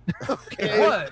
They get artisan sandwiches. As they said, they get to eat their pastrami on Ezekiel bread. So they had a program here in Seattle called Food Not Bombs, where they would go get all the day-old everywhere. cakes. Yeah, they'd go get all the day-old cakes and sandwiches, and they would just give it away to anybody because they already had enough food they were giving to the homeless. They had an abundance of extra food. The homeless would come sometimes and get extra stuff too, but they were taken care of before that. They'd get the premium stuff, and then all these local, like, broke people would come by and get, like, free vegan cakes and sandwiches. But the homeless get all types of food here. I'm just saying this, okay? I've seen a lot of homeless people get a lot of free food here in Seattle, and it's good food. They live in a tent, man. Yeah, some people pay good money to go camping. Like, it's not that bad. You know, Billy, I gotta side with Ben on this one. Like they're like out on the street. Like they don't have it that much better. No, they have it much better than if they were homeless in like San Francisco. Well, have you seen the homeless problem in San Francisco compared to Seattle? Here in Seattle, it looks like they're camping in garbage. In San Francisco, it looks like they're freaking zombie walking with no shoes and shit dripping down their skin. If they move to like Omaha or like Des Moines or something like that, they might not. Well, of course, I'm not talking about like the disabled and like drug addicted ones that live in tents. Mm-hmm. Yeah. But like the ones that just can't afford housing, because there's a lot of them that have that issue too. Like they would probably not have to worry about it, right? Yeah. Well, worry about. Here's the thing, though. I'm not saying that it's okay to be homeless. What I'm saying is, here in Seattle, it's better to be homeless than in another city. Yeah, if you there's more homeless privilege here. All right, there I got you are there. cities where it would be more manageable to get out of homelessness. Yeah. All right. Well, to get out of it, maybe, but actually being in it, you'd rather be homeless in Seattle than be homeless in Omaha. Hang on, Billy. Lord Jamarcus, and I'm saying it that way because you keep fucking with us. Lord Jamarcus says, "I vote foul on Billy." No, Billy is a sweet boy. Thank you. Billy's awesome. He's a well-mannered child. Thank you. Yes. I'm not saying that a homeless person here is more privileged than a rich person here. Like, there's obviously a class system. I get where you're coming from. All I'm saying is it's better to be homeless in Seattle, where there's clean needle programs and showers and bus tickets given out. They're very taken care of here. It's better to not be homeless, yeah, but it's better to be the way they're taking care of here in Seattle is privilege.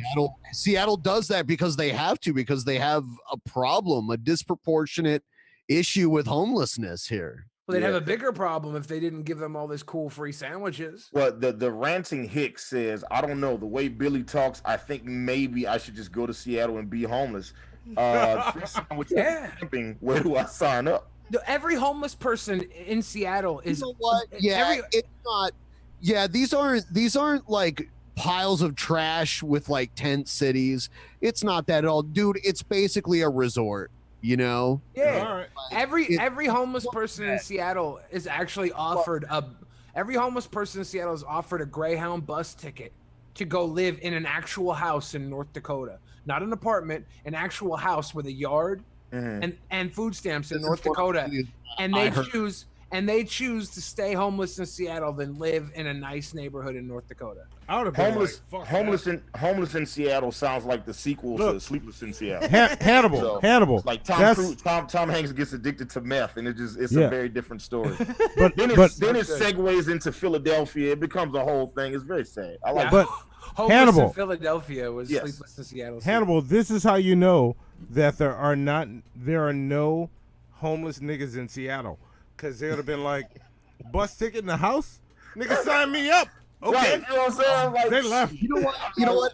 Billy, show me evidence that really happens. That they're really offering people bus tickets. Okay, I made that up. All right, I knew. All right. Look, if that was real, there can't be any homeless black people, because we'd have been, nigga, sign me up. Okay.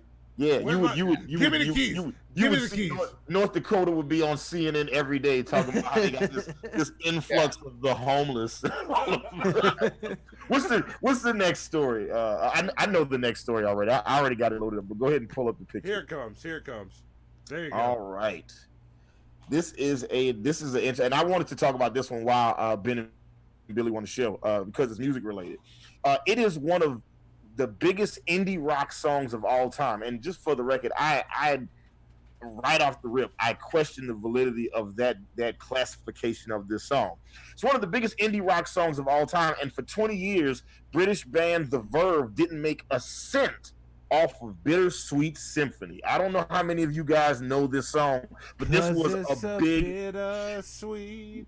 It was the sample that he used, right? It was the sample. It was the sample, right? So, lead singer Richard Ashcroft will finally get royalties for the track after a long-running copyright dispute with the Rolling Stones.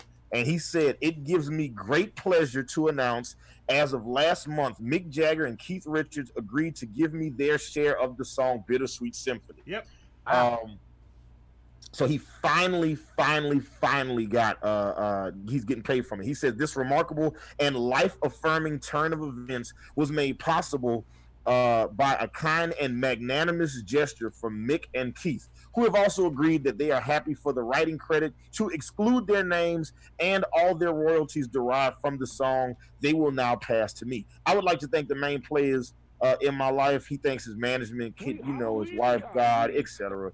And then ends it with like, God, music is power. Did he thank the movie Cruel Intentions? Because yes, that was the big thing. The publicist for the Rolling Stones confirmed to CNN that future royalties for the track will go to Ashcroft rather than Mick Jagger and Richards, and that the musicians will no longer require a writing credit for the song. So, and the story says, released in 1997, Bittersweet Symphony sampled a segment of an orchestral recording from the Stones' 1965, The Last Time, according to Rolling Stone magazine. The Verve had a license to use the sample, but the lawyers for the Stones successfully argued that that more was used than allowed, and the Verve had to give up all royalties for the hit. So, they had a license for the sample too. So let me give you guys the backstory. I remember this when it went down when I was a fan of the Verve. Yeah, I remember this. Let me give you guys the backstory for all the non-musicians that are watching our show. I'm a musician, as is Billy. So we both have an idea of how copyrights and publishing and licensing music and all of this shit works. So this is what happened in the 60s. The Rolling Stones wrote a song called "The Last Time." In like the late 70s, it was a back then it was a big time where people would cover a lot of records. So there was this guy who had access to an orchestra, maybe like 9 or 10 instrumentalists, and what they did was they created their interpretation of Rolling Stone songs in an orchestral version, right? What happened was the Verve sampled that record that was the interpolation of that idea. So it would be the equivalent of like if Billy does a song and then I take that song and I'm like, well, when I heard that song, it made me feel this music. And then I create something original off of the idea I got listening to Billy's record, right? But the guy who created that original piece of work, inspired by the Rolling Stones, he gave the Rolling Stones 100% of the credit for that record. You see what I'm saying? He created something original, but says, "Oh, I love you guys so much, you can have the ownership of it." So years later, the Verve samples it, and they get the licensing right. And at the time, I think you could only use like 4 seconds, 4 or 5 seconds of audio before it wasn't before you wouldn't get sued. And Mick Jagger and Keith Richards was like, "Nah, we own that shit, and you giving us our money," And I'm glad that they've decided to finally give this guy, his They're credit. old as fuck and rich as fuck. They can afford to give it up at this point. Yeah, the question is, which direction do I point to get to Ben? The question is it fair or foul that they took the publishing all these years in the first fucking place? Foul. Yes, foul. I agree with Ben on this. Foul. Foul as fuck. Young Billy Fidge, what say you, sir? It's a hard one. Is it though? Well, I think it's foul personally, right? I personally think it's foul. What about when you sample something, you take that risk. What about it scares me. It scares me, dude, because like I know as a musician, I think it's foul, but like you gotta be careful with those samples. I've heard it too many times to not be like, you should have fucking known, dude. So like MC Hammer and Rick James. Yeah. But see, that was a lot more blatant because it actually uses bits and pieces of the original recording. In this instance, the guy who created the orchestral arrangement, the orchestral arrangement doesn't use any parts of the Rolling Stones song in its creation. Yeah, They said it was inspired. But they gave the rights to them, right? Yeah, and they gave the rights to the Rolling Stone. Yeah. The thing with copyright, right, is if you don't protect your copyright from one person, it opens it up to everybody, right? So it's like, I think it's foul personally, but when it comes to copyright, you kind of know this as a musician, that you're at risk if you use someone else's stuff, because copyright is so violently defended in the United States. It's scary. Like I think it's foul, but I feel like when it comes to copyright, that's like one of those things that I fear. I'm like, dude. Right. So like, I use a YouTube video and I use a clip of my own music in it, and I get copy stricken for some of my own music sometimes. Yeah, that is like, ridiculous. Yeah, I had that. We had that happen to us before too. We used some of our music on our channel, and we got a flag on it. And then YouTube was like, "Well, you got to prove you own it." I said, "What you want me to do? Send you the Pro Tools session? What I got to send you? Shit, it's mine. I did it." Yeah. So, for me, this is foul because the record that the Verve sampled to make Bittersweet Symphony was based on someone's inspiration of some, like if they sample. And look, Hannibal, before you keep going, so that we flow naturally into the next segment, chat, give your fair files so that they start coming up as Hannibal goes. Could you imagine if Sting from the Police would have got pissed off at Diddy for "I'll Be Missing You" and was like, "I need all the fucking money, motherfucker." But yes, and that was a total rip off of that song. They sampled it. They paid for it. They sampled it and they got his permission to do it. Diddy paid for that. Diddy paid for that directly to the person who owned it. They might have had the sample cleared for the other guy's version of it, but since the Rolling Stones owned it, it's like the same thing happened with Timbaland and I can't remember what the beat was he did, but it was like about Big Pimpin'. Oh shit! You know what? Since we're talking about it, this also happened to John Cena with his track. Yeah, he sampled or Jake One, the guy who produced John Cena's interest music, sampled MOP, like a very little small bit. Yeah, like that very, very, very beginning piece. Yeah. Brownsville, baby. Shout out to MOP. Y'all need to come. Billy James, Little Flame. Y'all need to come get on our show. God damn it, that'd be awesome. Yeah, I'm definitely. I am calling foul on this one because if they had sampled something that the Stones created, I'd be like, yes. But like somebody else created this and then was like, hey, if you guys want to own it, you can. You know what I'm saying? But that's copyright law, right? Yes, you have to actively defend your copyrights against everybody, or else if one person gets away with it, it opens up for other people to get away with it without permission. But it's weird. It's weird how copyright works. Let me take it to what this is a nice callback to the very beginning of this show, talking about copyright law. Where is the line? Because what we did at the beginning was an extreme version of what's happening all over YouTube. Where does that line draw? Yeah. I think the line needs to be redrawn, and that's kind of what we do with it when we fight cases like this. I think the Stones, you get your music back in the day to put in commercials and stuff. It was more taboo. The line of how music could be used commercially and sampled and stuff, it was people like the Stones, people like the Beatles, people like the big bands of those generations protected their shit a whole lot more than it is now. Not the Stones, like the Stones, their music was in commercials when I was a kid. Like the first time I ever heard the song Satisfaction was actually in a Snickers commercial.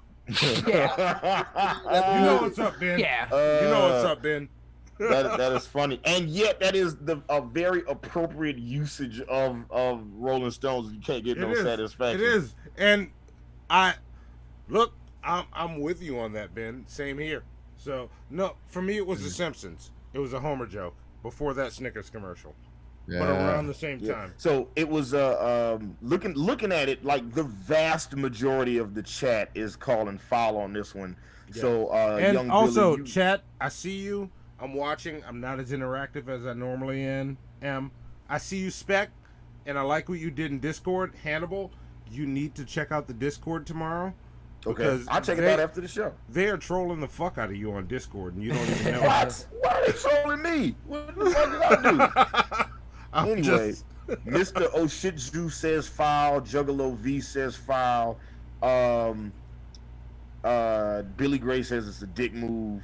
It's just everything is foul. It's just like fucking. I think it's foul. Like emotionally, personally, I think it's foul as fuck. But I also know to fear the copyright laws. Yeah, fear them. It's as a musician, that's the one thing you want to do is not get caught up. As YouTube creators, we fear copyright laws. Yeah, I see it all the time, and I would love for that to break. But the whole reason it doesn't break is because it's been defended so vigilantly over the decades. Monty, your screen got blacker than usual this time, and I don't mean like in the fried chicken and watermelon way. I mean like just like. This. I know why I did. Keep going. As long as you can hear me, it'll fix itself. I mean, now the music industry, they're not making the kind of money they were, I should be back. 25, 30 years ago. Yeah, but they're still making money. Yeah, they're making money. They just taking a way bigger percentage from us artists. And just for everybody that's watching Hannibal and Monty Shit Show right now, I just want to give you guys a little bit of information if you don't know this already. But we artists and producers and songwriters, we are not making a lot of money off of these streams. Like, in order for us to make money off of streams, you got to listen to that shit like thousands of times for us to make a little bit. Yeah. Like, to make like once we put shit like The Audacity and Amazing up so that you can watch it, listen to Hannibal, what he's about to say. Yeah, so like in order for us to make money on that, like I think Apple Music and Tidal, I think it's got to play like 60 times for like you have to listen to the song 60 times for us to make a penny on the song. You know, and it's even worse on like Spotify and Pandora. I think it's something like 300 or 400 times you got to listen to it to make a penny. So I've enjoyed some success on music, and I make about right now I'm making about a couple $100 a month from streaming. Yeah, that's with some decent success. That's good. we have a couple joints that have 1 million views on YouTube, and we've done fairly well. But like when you like the iTunes days when people could buy the song, we would make way more on the music. So for me to get that money on Apple Music or Tidal, you would have to listen to the song like 6,000 times for me to make $1. Which I recommend you all do is go listen to our song 6,000 times. Yes, right? do that. Listen to Billy the Fridge. And there's a whole lot you can do to help. And that's Hannibal and I were just talking 6,000 times. Yeah, Hannibal and I were just talking. X is about to have some shit up on. Yeah, we're gonna. My late baby brother X-Man is about to. We're gonna be working on a couple projects. We're gonna work on a Bastards project and the X the Barbarian project. So it's gonna be some dope shit. And myself and young Bill Fridge there will be doing a project together at some point, which from the context of this episode will be sample free. So and listen. I mean, if we don't want to get bit in the butt, maybe that's the way to do it, you know. And Billy, hit me up. Like when y'all get going, I already know what your cover should be. I will create that. I'm an artist. Like Hannibal and Monty, we're a fucking team. Like Hannibal will do your shit once it's done. You don't have to use me, but I know what to do. I know what to do. I think we'll make this thing work perfectly. I think it's going to be fantastic. All right, let's move on to the next segment. That's the end of Fair File. Fair File is always fun. We get to get everybody involved, and everybody in the chat that participates. We fucking love you guys, especially because everybody gives us different perspectives and point of views and shit. It's always fun. Not today though. I think everybody for the most part was on the same page, except for Billy the Fridge. Billy was just always on some other shit today. He's just being an anarchist right now. It's what I always do. I'm a contrarian. That's all right. That's all right. Ben is our friend. Ben's always with us. Also, Ben, now that you're maskless, you seem whiter than normal. I'm whiter than normal. Huh? Does he? like extra white today. Like I could use you to white. balance the Well, screen on my phone. it might be because Ben's face is in two different places because Billy the Fridge is way whiter than me. Billy is way whiter, but Ben has two faces on the screen right now because the graphics covered everything but the copy of Ben's face on Mr. Fantastic. So Ben is in two places all the time. Interesting. Oh, I see it now. I see it. I see it. So who am I? Am I the Thing? Who am I? You're Human Torch. Okay, I like it. Yeah. Okay, cool. All right, I don't care about everything else. I'm good to go. And I'm the invisible sweet boy. Yes, yes. I couldn't resist that one, Billy. I'm sorry. That's my fault. One of these days, they're gonna make a good Fantastic Four movie. I don't know when Oh, it's gonna happen. come soon. It's gonna come soon. Marvel is excited to have the Fantastic Four back in their fold. Oh, I can't wait. Like Yeah, they and can actually do something great with it. Yeah, I'm waiting to see what they do with Doctor Doom because they got so much space to play around with that now.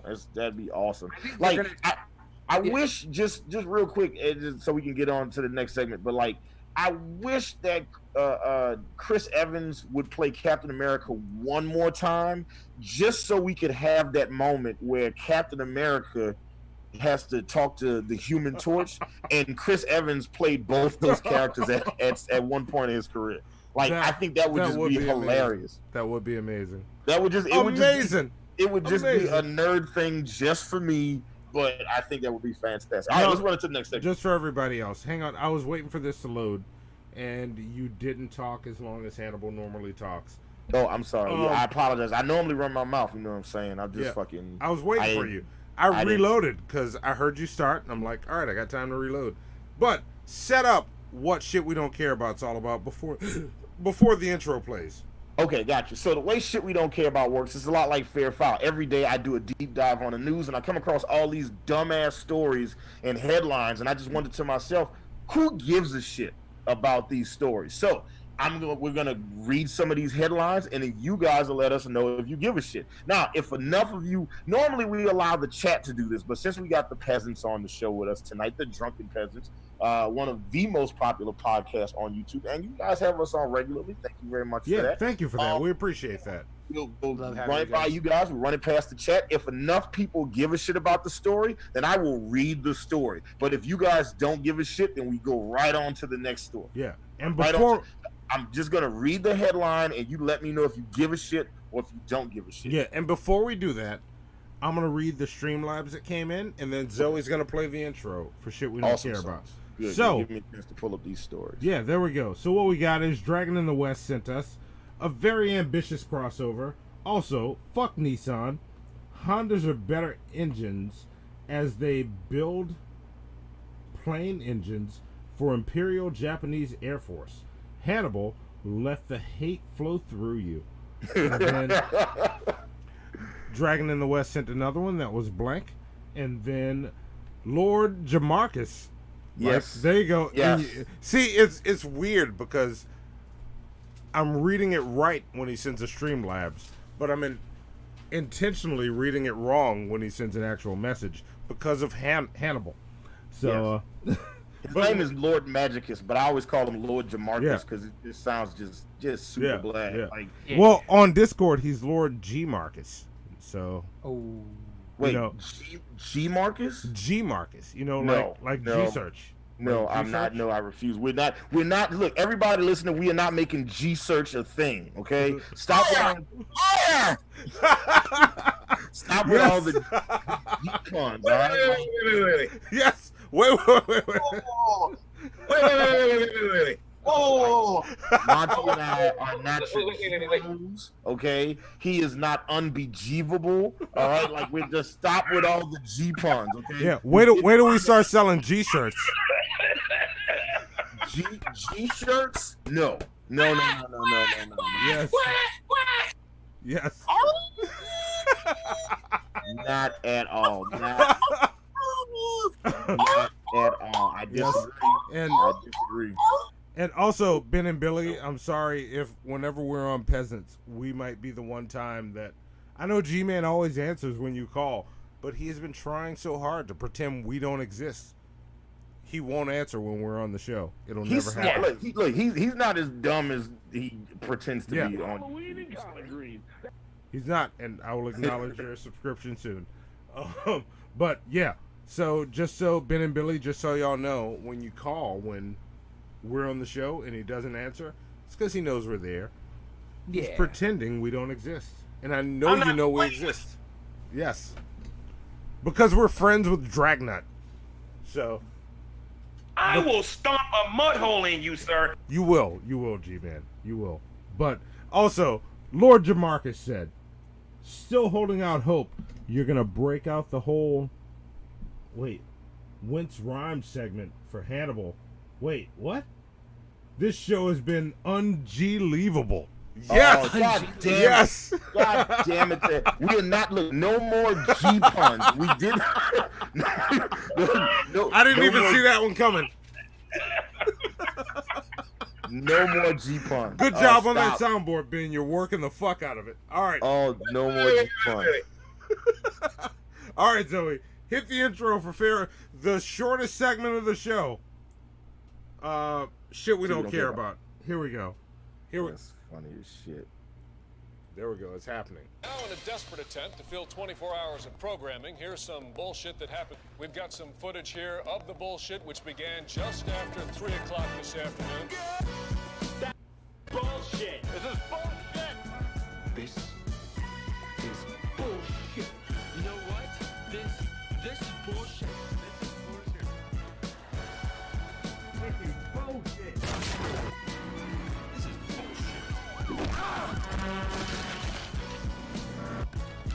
This is bullshit. Everything that guy just said is bullshit. Thank you.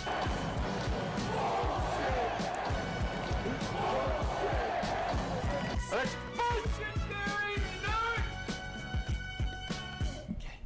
Music stop. Send the beat fucking with you. Yep. Little stupid ass. I don't give a fuck. I don't give a fuck. Yeah. I don't give a fuck, bitch. I don't give a. I don't give a fuck. There we go. Right. Yes. So, shit we don't care about. Like I said, I'm going to read a headline, and you guys let me know if you give Yeah. a shit or if you don't give a shit. If you And give listen. a shit, I'll read the story. If you don't give a shit, then I'm going to go on to the next story. And listen, Next headline. to be fair, Ben and Billy, Yeah. y'all know better. Don't be polite. If you're being polite, you're being rude on this show. Cut him off in the mid headline. I stole $3,000. I'm going to sit back for the first couple of headlines. Y'all stop him when you don't care about this headline. Cut him off whenever you want. Well, then we might not get through any of the headlines if they cut me off as soon as. Damn it. Go. Just go. Do it. Lord of mercy. All right. The chat's having trouble loading. It's coming. I got you. All right. So the first story comes from BazaarMagazineOnline.com. Watch Northwest. Wait. That was the G-Man soundboard, Hannibal. Damn it. Yeah, I know what it was. Is it Northwest? Is this Northwest Kanye West's kid, or is this Yes. Northwest the city Northwest? Yes, Or- yeah, like the Seattle city and the Northwest. So it's Yeah. actually a kid. Oh. Yeah, this is Watch Northwest singing "Nothing Compares to You" at Kanye's Sunday service. I don't care. give a shit about that. I don't care. No, you don't care about Northwest singing "Nothing Compares to You"? Do you care, Ben? Do you want to hear I it? don't care about that. No. Are you talking about the song that was performed by Sinead O'Connor? Yeah, but instead performed by Kanye West's daughter. Prince? Yeah, written by Prince. Yeah. But Damn. Kanye's Northwest is singing it. Do you care about No that? thanks. All right, there we No. go. We don't care. I like Prince. Yeah. I Yeah. like all that too, but All I right. bet well, you it's really good too, but I don't care. yeah. I bet you it's not, but I guess we won't. But I guess we won't be finding out today. All yeah, right. I'll find out when I hear about it in 10 years when it's #1 song in America. I don't give a fuck. All right. The next story comes from L.com. And also, wait, hang on, chat. The only reason we only included the guests was because of the delay. Let us know if you care or don't care, because I'm looking at that for confirmation. So help us out. Help us out. So all right. Here's the next one. Let us know what you guys think. Y'all are part of this show. That's why you were in that video last night. So let's do this. You're all shit. Let's see. The next story comes from Elle Magazine. It says Miley Cyrus drops major news. Thank you, whoever said that. I don't give a fuck. Wait. I'm gonna read the headline at least. Miley Cyrus drops new major news on upcoming album. Nope, don't care. Nope. Nobody cares that Miley Cyrus has is working on some new shit. No. Okay, I don't care either then. All right. Wait. Did you care, Billy? You can care. You can care if you want. I don't really care that much. I'm like, what fucking news could she possibly have that she's gonna start using rap again after she denounced it 6 months ago or a year ago? Look, if that headline said Miley Cyrus to drop hip hop album, I will want to hear this. Okay. Well, I will want to hear. It was like a year ago. She was like, I just don't think I need to be doing hip hop anymore. It's not really something I'm into. And then like she recently started getting back into it with when her daddy got back into it. Of her, like she does talk like her nose is always stuffy. Yeah. You know? Yeah. I like to think it's filled with ejaculate from all the peonies that she's on. And see, I was gonna make a cocaine joke, but you took it to cum, which is just way harder to snort, I guess. The next story comes from Elle Magazine again. Shout out to me hanging out on Elle. Jennifer Lawrence shows off engagement ring and pale pink dress. No, I don't know who that is. Yeah. So I say no. Yeah. I don't care. Yeah. You guys don't Are we care about so Jennifer Lawrence? apathetic that we're just gonna get through this really fast? This is the shortest segment of the shit show. Yeah, this is how it goes. All right, the next story. Divorce between Prince Charles' cousin pregnant wife turns nasty. Nope. Okay. How nasty? Billy's got questions. Do you want Hannibal to read it? No thanks. And this comes from the good people at page6.com. Yeah.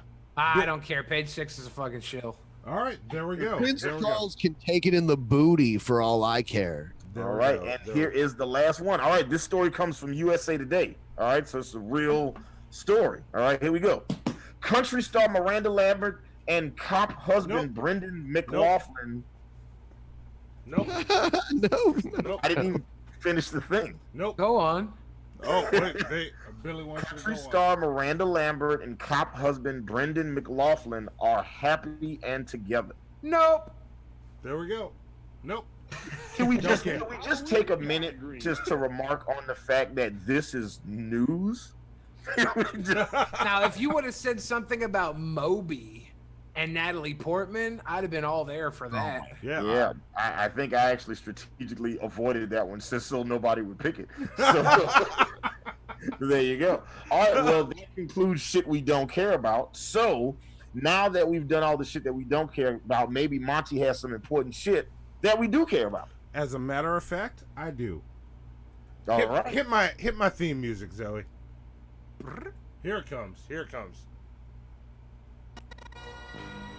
FlyingZombies.com, Blog Talk Radio, and Team MFN proudly present Hannibal and Monty's Action News with L. Damon on sports, Keith, the man on the street, meteorologist scientist Mel on weather, and Hannibal and Monty's Action News anchors, Hannibal and Monty.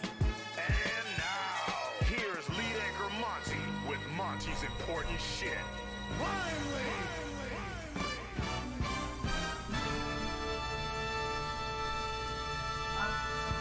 And yes, Yes, it is. Yes. And also, I do realize my camera is frozen. Okay, good deal. I don't exactly know how I'm gonna fix that, but I'm gonna keep rolling with the show as if it's not frozen. I'm gonna keep talking to the camera as if like I'm doing all these wild hand movements in front of it right now. I can hear you moving around right now, so that's how I know you're telling the truth. That's right. Hannibal's known me for long enough. He knows when I'm doing hand movements. He probably heard that one. So, but, yeah. So important shit. Let's get the fuck into this. You'll at least see the graphics that pop up while I'm looking. Do I at least look cool in that picture? Can y'all tell me? I can't see it. You do look cool. All right. As in like a DQ cool treat, like you're looking down at an ice cream cone. All right, I'll take that. Look, the mic Ben, looks like Ben, a yummy ice cream. Ben, you'll be honest with me. Do I look cool in that picture? Yes, you look great. You look like All right. somebody just took your Newports without asking. I like your bandana that you're wearing. Your bandana looks great. Oh, I rock the shit out of a bandana. If there was a Browser's logo in the bottom corner, we would think you were the one giving the sweet meat, not taking it. All right, awesome. I can handle that.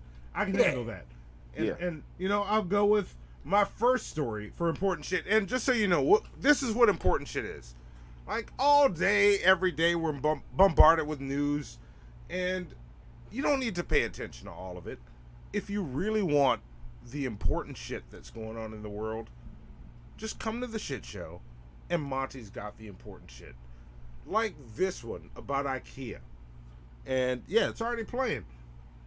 So IKEA has decided to make living room sets from Friends, Stranger Things, The Simpsons, and I'm forgetting the third one. I have the image in here. But they've you can buy all of the shit. But what were you gonna say?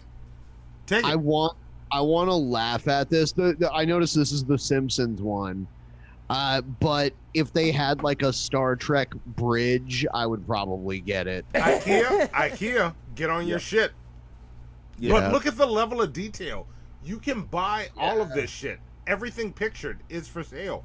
Yeah, but like this is actually like basic as hell, but cool. It is. Like, it's super basic, but it's awesome. Yeah. Wouldn't you like to go someplace and go, give me all of that so I can make my living room look like that? I'm definitely nerdy enough to do something like that. Like if they had like a TARDIS or the Starship Enterprise, I would do that shit like something. But it's got to be like if my living room looked like the I want to admit something. What's that? Okay. So this room has, let's see, 4, 5, 6, 7, 8. No, 7 screens in it. Yeah. I have made this room using like multiple video windows. I have made this room into like a Star Trek starship with like the control consoles, the animated control consoles, and everything. Shit. Like there's like one screen that's really big here. That's like the view screen. So that has like the star field like coming at it and shit. Oh shit. Yeah. There's a bunch of computer chairs in here. So there's basically like 3 stations. There's like 3 stations.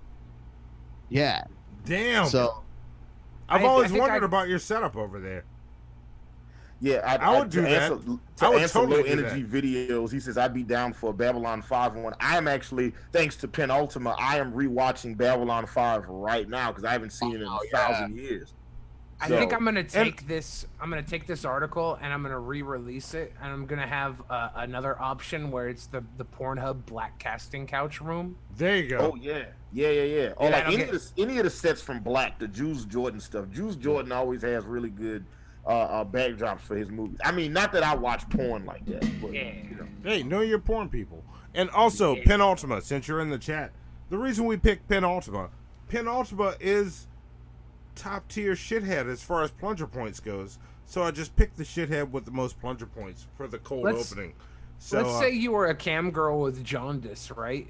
And you started camming up. You started camming up from the Simpsons living room. You'd make so much money if you were yellow because your liver failed. like if she dressed as Marge Simpson, like got the beehive hairdo and the green dress. Homie. Yeah, get your money how you get it. Yeah, I'm not that's mad money at right that. there. Fair. I might Fair. actually pick up a couple of cam girls to just start Simpsoning it up in my room for extra cash. Simpsoning it up. Yeah. Yeah, she just Simpson around. Yeah.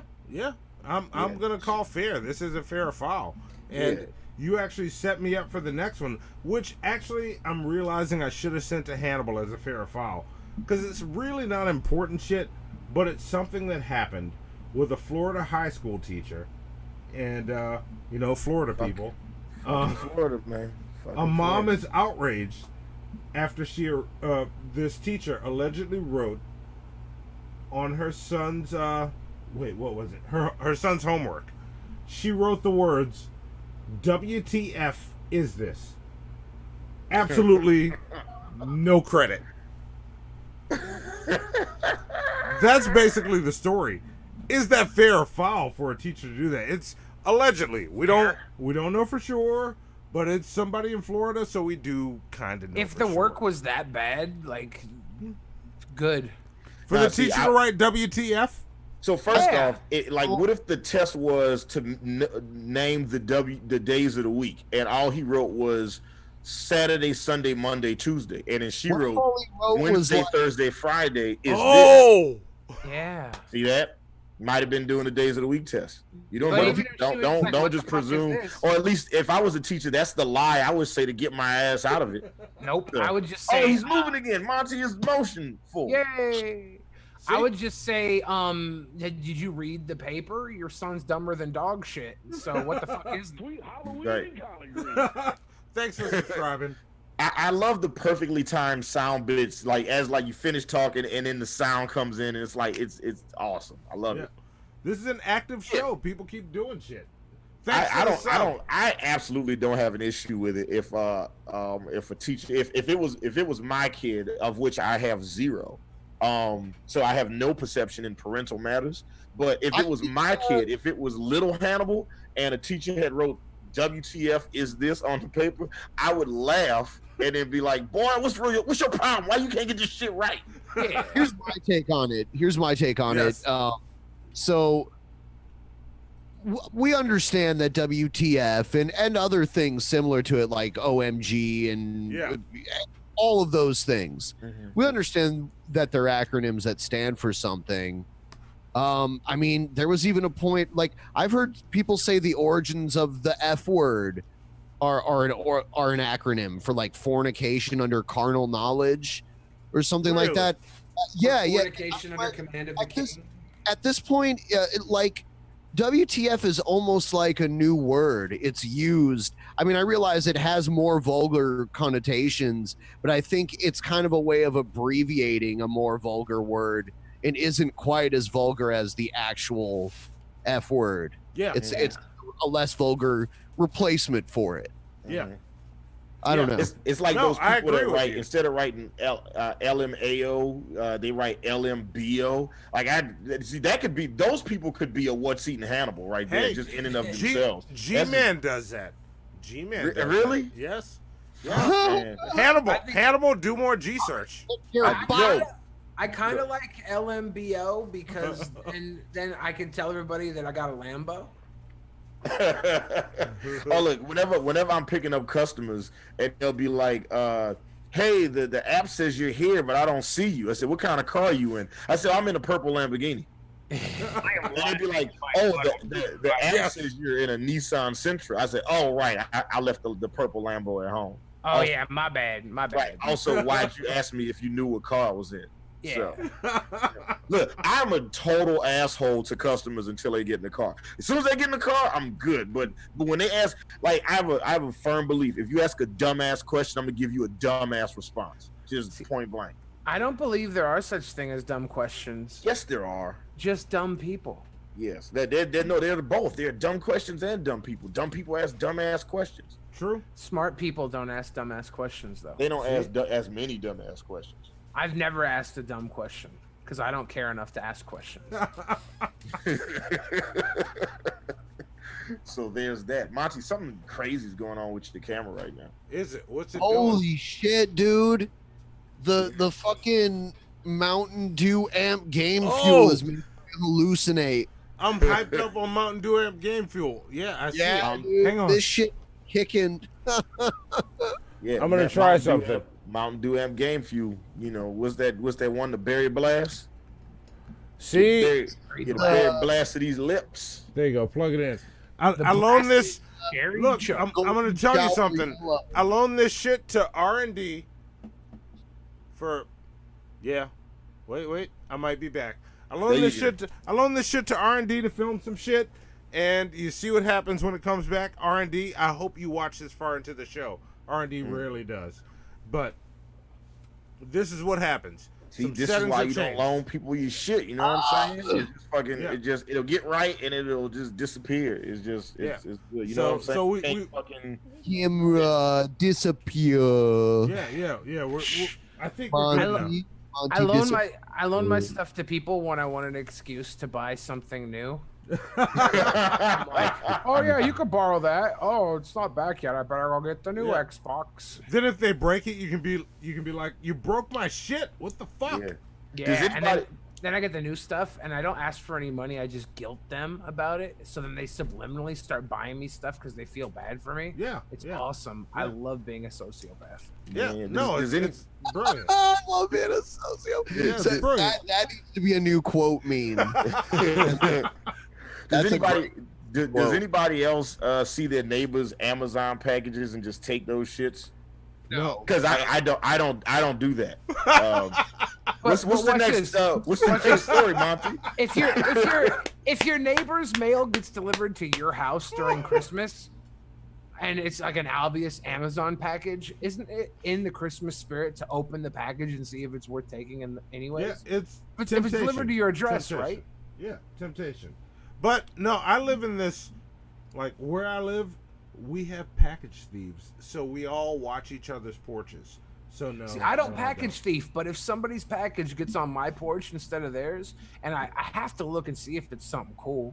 Yeah. If it's not, I'm like, oh, sorry, I opened this up and bring it back to them. Yeah, if it comes to my place, I might open it and go, oh, your awesome ham warmer came in. Here you go. Where you guys live, do they have the Amazon lockers at Whole Foods? Yes, we do have them. That's one secure way. Do they do the thing where they can open your trunk and put it in your trunk for you and lock it in there? No, I don't have that. Yep, we got that too. And then in Atlanta, we have like a bunch of like Amazon distribution centers. So there's a lot of shit that if you order it like early enough, you'll get it the same day. It'll be like I can order a hard drive and they'll just bring that shit to my house. Like, oh, you ordered a hard drive? I said, I ordered that shit 5 minutes ago, my nigga. How'd you get it so fast? You must have been in the area riding around with hard drives in this bitch. All right, cool, I got you. I feel like Amazon and Microsoft watch my every move here. Yeah. Oh. They're fucking everywhere. Hey, Google, play Billy the Fridge. All right, my shit's not on. All right, cool. I thought it was gonna hear you. Is it playing? We're all listening to see. Yeah, we're listening in. Wait, I'm curious. Hey, Google, stop. Hang on. I'm curious now. I'm curious now. Let's see how much better Billy the Fridge is than us. Watch this. Hey, Google, play Hannibal and Monty's Shit Show. I looked for Hannibal and Monty Shit Show on Google Play Music, but it either isn't available or can't be. You gotta say play it from YouTube. Oh, all right. Let's see what it does. Hey, Google, play Hannibal and Monty's Shit Show on YouTube. I looked for Hannibal and Monty Shit Show on YouTube. Nobody knows who the fuck we are. Not even Google. We don't have enough subscribers yet. See, you guys got to go ahead and subscribe to our shit so that way Google knows who the fuck we are, okay? I got to stop padding our numbers by putting every Wi-Fi device on repeat at the end of the night. Hey, I mean, I don't do that. I don't do that. Other people will do that. I don't do that. So. Yeah. There we go. All right. What's the next? What's the next? What's the next? Yeah. My next one is, but go ahead and skip to it. I don't know. I know Hannibal does, but Billy and Ben, are you familiar with Bad Meets Evil? Eminem and Royce the 5'9"? There we go. Yeah. Yes. So that's what this one's all about. In an interview with Crooked Eye, because Crooked Eye apparently has his own YouTube thing going now. Really? Yes, which I'm following, and he's pretty Really? awesome. Like, Crook is amazing. Like, this dude, he's real as fuck and brings people on to just talk. Like, He's people that he's tight, friends yeah. with. Yeah. I met Yeah. him a few years ago doing a rap battle for Red Bull, and he came up to me after the show, and he gave me these hella like good words of encouragement. He's like, dude, like, you know, you didn't need to win tonight. You need to get that one song, man. That one song, and you'll blow up. He's like, you got something none of these other guys got. And I was like, really? Thank you, Crook. That's so sweet of you. No, I wanted to hug him, but I didn't. Yeah, he's awesome.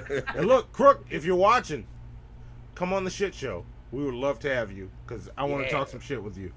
So I'm reaching out. And Screw, I'm talking to you too. Screwface John. Yeah, Screwface John. I just mentioned you after Crooked Eye. You're coming up. I see you meeting up with Tech. I see what you're doing. Come talk to us. I'll be right back, guys. We're gonna clip this out and send it to him. All right. But anyway, this one is and this is a short one. He had Royce the 5'9" on his show. And shout out to Royce the 5'9". The Book of Ryan is my favorite rap album that came out last year. Yep. And I'm gonna say this while also reminding Hannibal of my project that I want to do in France. One of my favorite tracks is Protecting Ryan. Mm-hmm. Not my favorite track, but one of my favorite tracks. Mm-hmm. And so, just a reminder, there might be some cool shit show things coming. Me and Hannibal collaborating. But that aside, this important shit is all about that interview. Royce said some shit about, because Crook asked him about potential Bad Meets Evil 2. Ooh. Yes. And Royce said, yeah. Ooh. I like the idea of that. Yes. And your sounds couldn't have been better timed. Yeah, it was just very accidental. I don't even know who texted me just now. I think it was like a text from like an hour ago that just came through just at this minute. So yeah, but Royce said that he's ready to work. They've got a bunch of stuff going, and it seemed very promising.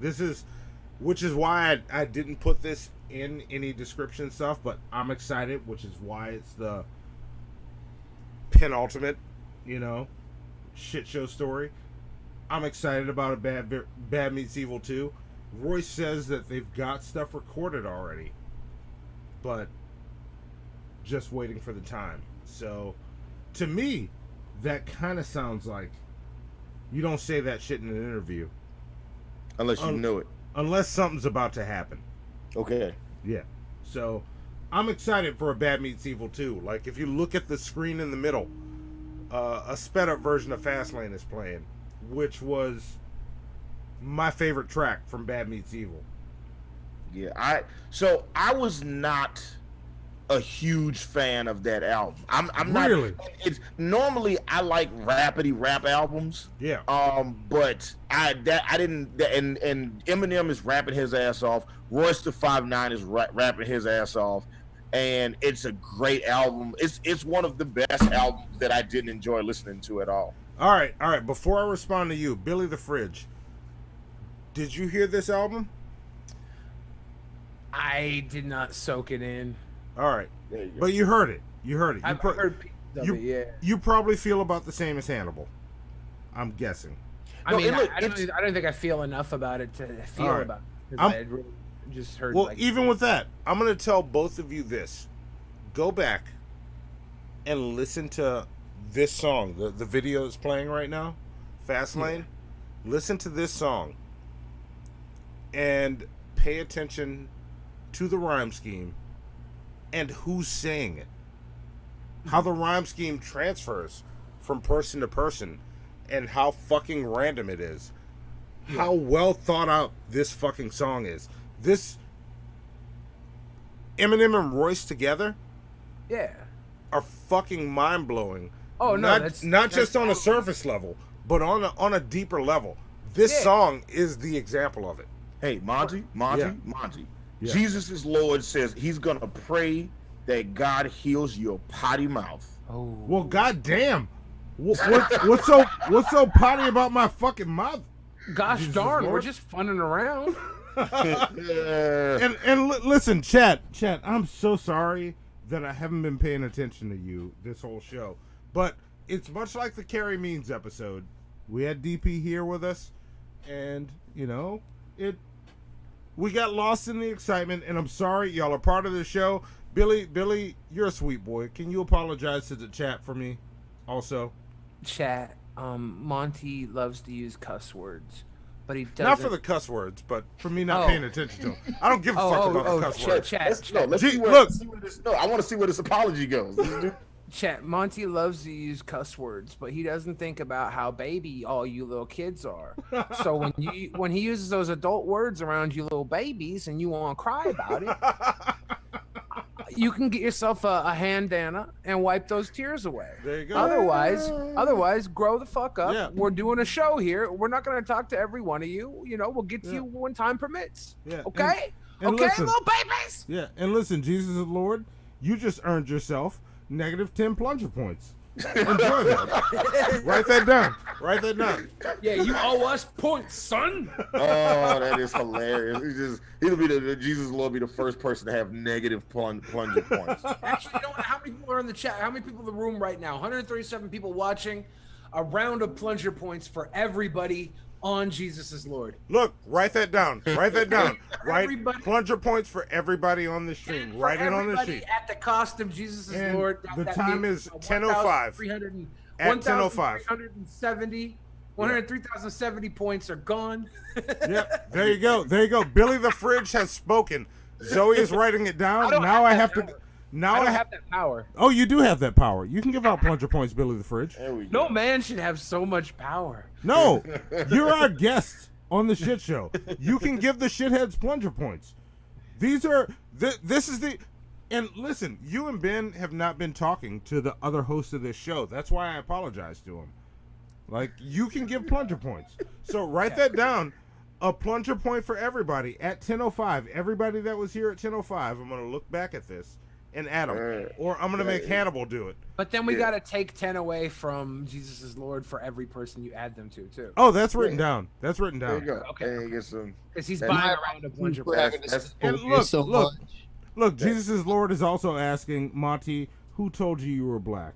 You keep avoiding answering this. Why? Because I never said I was fucking black on this show. Why the fuck are you asking that goddamn question? You know what? Another -25 plunger points. Unless you address something I fucking said on this show.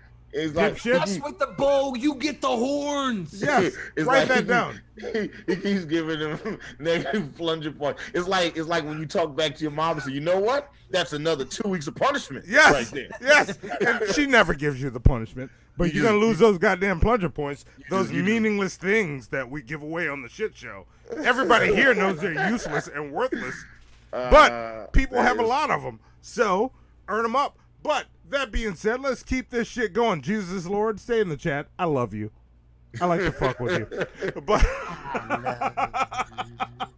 I love my trolls. I love trolls. I don't think Jesus is Lord is a troll. I think Jesus is Lord is trying to save our souls, and that is just sweet. Hey, I'm gonna ask Ben and Billy now. Would you allow us to one night when Jesus is Lord is trolling us in our chat to just flat out steal the intro for Trolling Not a Troll only when he's in the chat to talk about him? We play that intro and then we come back and ask the chat if he's a troll or not a troll. Not yet, but on a later date. I think Jesus can we have your permission to do that? Mm-hmm. Is he like your burlap? Yeah, he's Burlap, but we're using his actual name. Yeah, he's here. So I would just like to, as soon as he shows up, I'll be like, all right, Hannibal, stop. Whatever segment's next, let's do Troll and Not a Troll. Thanks to the good people at Drunken Pesants. And then we'll play your intro. And then we'll ask. Yeah. See, now I want to make Jesus is Lord a theme song. And we might not use it. We might just use the name. You know what? I got ideas on how we can utilize it. Jesus Lord, hit me up hit me like direct message me. Let's work on some stuff together. I got some ideas on how we could monetize this for all of us. All your proceeds could go to God or Jesus. So there you go. We got this. We got this. But anyway, let's go on. And we're just about at the end. But I think that Lord is Jesus or Jesus is Lord or whatever. He should watch the show from the Coward browser. Cowardly browser. He should watch it from the Cowardly browser. That's right. Yeah. That's right. Yeah. The Cowardly browser. Yeah. Hey Billy, did you see that Logan Paul was hanging out with Enzo Amore? Oh really? What? Yeah. One of my buddy that I went to his house and got high in Vegas when I was out getting high, and I came back super high to you. He hangs out with Enzo Amore sometimes too. Oh yeah. Yeah. That guy. Yeah, I was at the high house. That would be that sounds like shout out to Enzo Amore because he was like a big thing for like a year in wrestling. Dude, it's absolute bullshit why he got fired. What did he get fired for? He was he was falsely accused of rape and they fired him. They didn't know it was false at the time, but they also they said they fired him because he didn't tell the company that he was under investigation. But I guess he didn't know he was under investigation until it became public. Wait, hang on a second. Everybody else, type your points in the stream just so Jill sees what's up. But continue. I don't think there were ever even any actual charges filed. There was just an investigation. So that was bullshit that he got fired for that. I didn't even like his character. I did. I thought he was great. I thought he had. I was tired of hearing the same shit over and over and over again, which is what he was. Because he had a shtick that worked, but I feel like I've seen him do some stuff that was off shtick, that was smart and quick, and I feel like that he could have built into somebody who, not wrestling wise, but promo wise, with the intensity and character, could have rivaled Macho Man. Oh. Because Macho Man just had this crazy intensity and character that he could say just about anything. You know what? I'll give you that, but Macho didn't lean on catchphrases quite as much. Yeah, but I saw what he could do when he would break the phrase, and I think that he could have turned into something that was a promo that could encapsulate somebody the way Macho Man could. But we don't know. We don't know. So Enzo ring ability 2 out of 10. Yeah, but he's 10 out of 10 on the mic. I think he's on his way to a 10. I don't know about 10 because now you putting Enzo Amore in the category of like the greats. Well, maybe not 10 out of 10 what he has to say, but how he says it. I think I wouldn't even put Macho at 10. Maybe 9. I would put Macho maybe at 9. I'm not talking about, because like when you talk about Ric Flair or Mick Foley, like they tell a story and they say something. Mick Foley's a 10, but they tell a story and say something in the way they talk, but it's not exactly the way they talk. Where with Macho Man, it was the way he talked that he could say anything. He could talk about a cup of coffee, and it was fucking awesome. I think that's what Enzo kind of had, that ability, and he could turn something into something amazing. It's easy to name the mic work 10s, like Dusty Rhodes is 10. Yeah, Dusty Rhodes is easily one of the best microphone. Like I loved him so much more. I wish I liked him in the ring as much as I liked him on the mic, because Dusty Rhodes on the mic is fucking amazing. He's better than both his kids on the mic. So for me, the way I judge them normally is I judge the mic work, I judge the ring ability, but then there's also what they call like the it factor. Mm-hmm. All right. And some people have that like you can take the Undertaker, for example. Mic work, maybe like 6. And at first he didn't talk at all. He had a mouthpiece. Ring work, I'd say 9. Especially for a guy of his size, like really like walking on the ropes and that kind of stuff. But like the it factor, like he had like the fucking the persona that he didn't have to talk, you know. Okay, he didn't even have to show up. They could just turn his music on and turn the lights out, and it was like, oh. And that's intangible. That's just something some people just have it, and he has it, and he's a 10 there. Oh, let me ask everybody a question here, because I'm curious, and everybody in the chat as well. If you've seen enough wrestling to be able to participate, let me know. If you thought about all the wrestlers on the planet, right? Okay, like if you were to make a fantasy list, you know, of all wrestlers of all time from best to worst, if ranking them was a thing that you could do. The question is, where would Mick Foley fall on that list? Is he top 10, top 20, top 50, top 100? Like, where does Mick Foley fall? Where does Cactus Jack fall? My personal list, my personal favorite list, or all wrestling? No, we're going to do all time, not favorites. Like all time, like all time best list. Where would Mick Foley fall? All time, I'd put him in top 10 easily. I would, in my personal, I have him in top 3. You know, he might, put him in top 25 somewhere. He'd be in my top 5. We're talking about a long period of time. If it's my top five, but in all of wrestling, I think top 10. Yeah. But I might even put him in top 5 for all of wrestling, just because he did something that there's moments that he's done that will never, ever be topped or forgotten. And more than Dave has him in top 10. Okay. Like for me, he falls in the top 25, but that's a great place for him to be for me, because we're talking about like it's crowded in there. Yeah, it's very, very crowded in that space. But he's doing a very good job of he's in my top 3, but I'd put him in the top 10 for all of wrestling. Okay. All right. I'm with you. So who's your who's your top 3 then, Billy?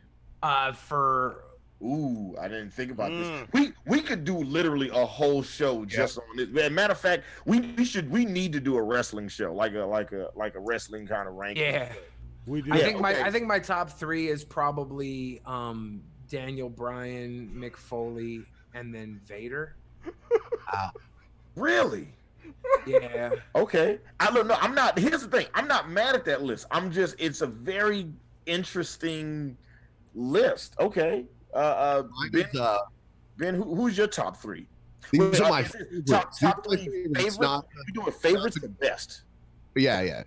Favorites. Yeah, those are my favorites. Those are like my top 3 favorites. All right. Favorites is easy. All right. And everybody in the chat, before we move on, just drop your top 3 favorite wrestlers of all time. Honestly, Kevin Nash is like my special tier. Like I want him to be in my top 3. Oh my God, you only get 3. I know, right? Like I feel like that should be, but it's not because of his wrestling. You don't get more than everybody else. You get 3. Okay, then I kick Vader out, and it's Kevin Nash, Daniel Bryan, Mick Foley. Kevin Nash gets 1? Number 1. Because he did more with 5 moves than most guys did with 1,000. But he didn't do more with his 5 moves than Goldberg did with his 5. Oh, he did too. He did that too. He changed the way that people earn money in wrestling. Like when you think about wrestling, it's all a fucking carnival business, right? So I can't think of it as what's going on in the ring as much as I can think of the psychology that gets them to the ring behind the scenes. Okay. And Kevin Nash was just like, for one, he's 7 foot tall, and he was a smart mouth shit talker to everybody. Right. So behind the scenes, he's going to stand up for himself in the locker room. He's going to politicize everything. He's a forefront of the clique. He was like the linchpin of the clique existing. Right. At that time, Triple H was carrying bags. So without Kevin Nash, Triple H wouldn't be married into the fucking kingdom as the king of wrestling right now. He was their like designated driver because he didn't, and the rest of them all partied and shit. Yeah. Yeah, like my favorite wrestlers, number 1 Macho Man, number 2 Ric Flair, number 3 is the departure from the others, because those are 2 very classic wrestlers there. Number 3 is Sabu.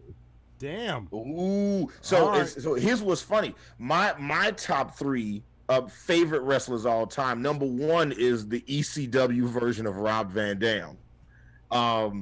Fucking number 2 is Shawn Michaels, and number 3 is The Rock.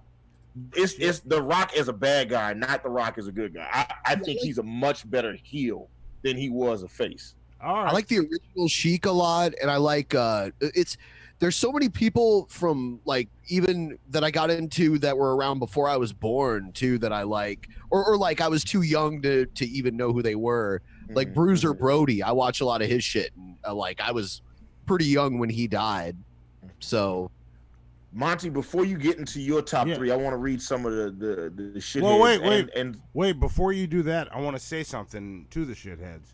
Of course. Use the grade command with StreamBot and let us know who your number 1 is with the grade command, so that we have that. Okay. StreamBot is there listening. Send so it. what's the command for them to put in? ! Grade. I believe that's what it was. Have you guys ever heard of the mass transit incident? No. What is that? Oh, you know, we should watch that sometime. I think it's on YouTube. It's rough. It's on YouTube. In the late So 1990s. In the late 1990s, ECW was running a show, and there was this guy that would come around the show, this big fat fucking guy, and he swore he was a wrestler. He swore he was trained, and they finally used him in a show. They booked him against New They fed him to New Jack. Yeah, they booked him against. Oh my God! Did he die? Did New Jack kill? Did New Jack kill a guy? Yeah. Well, he did die later. He died like years later. Yeah.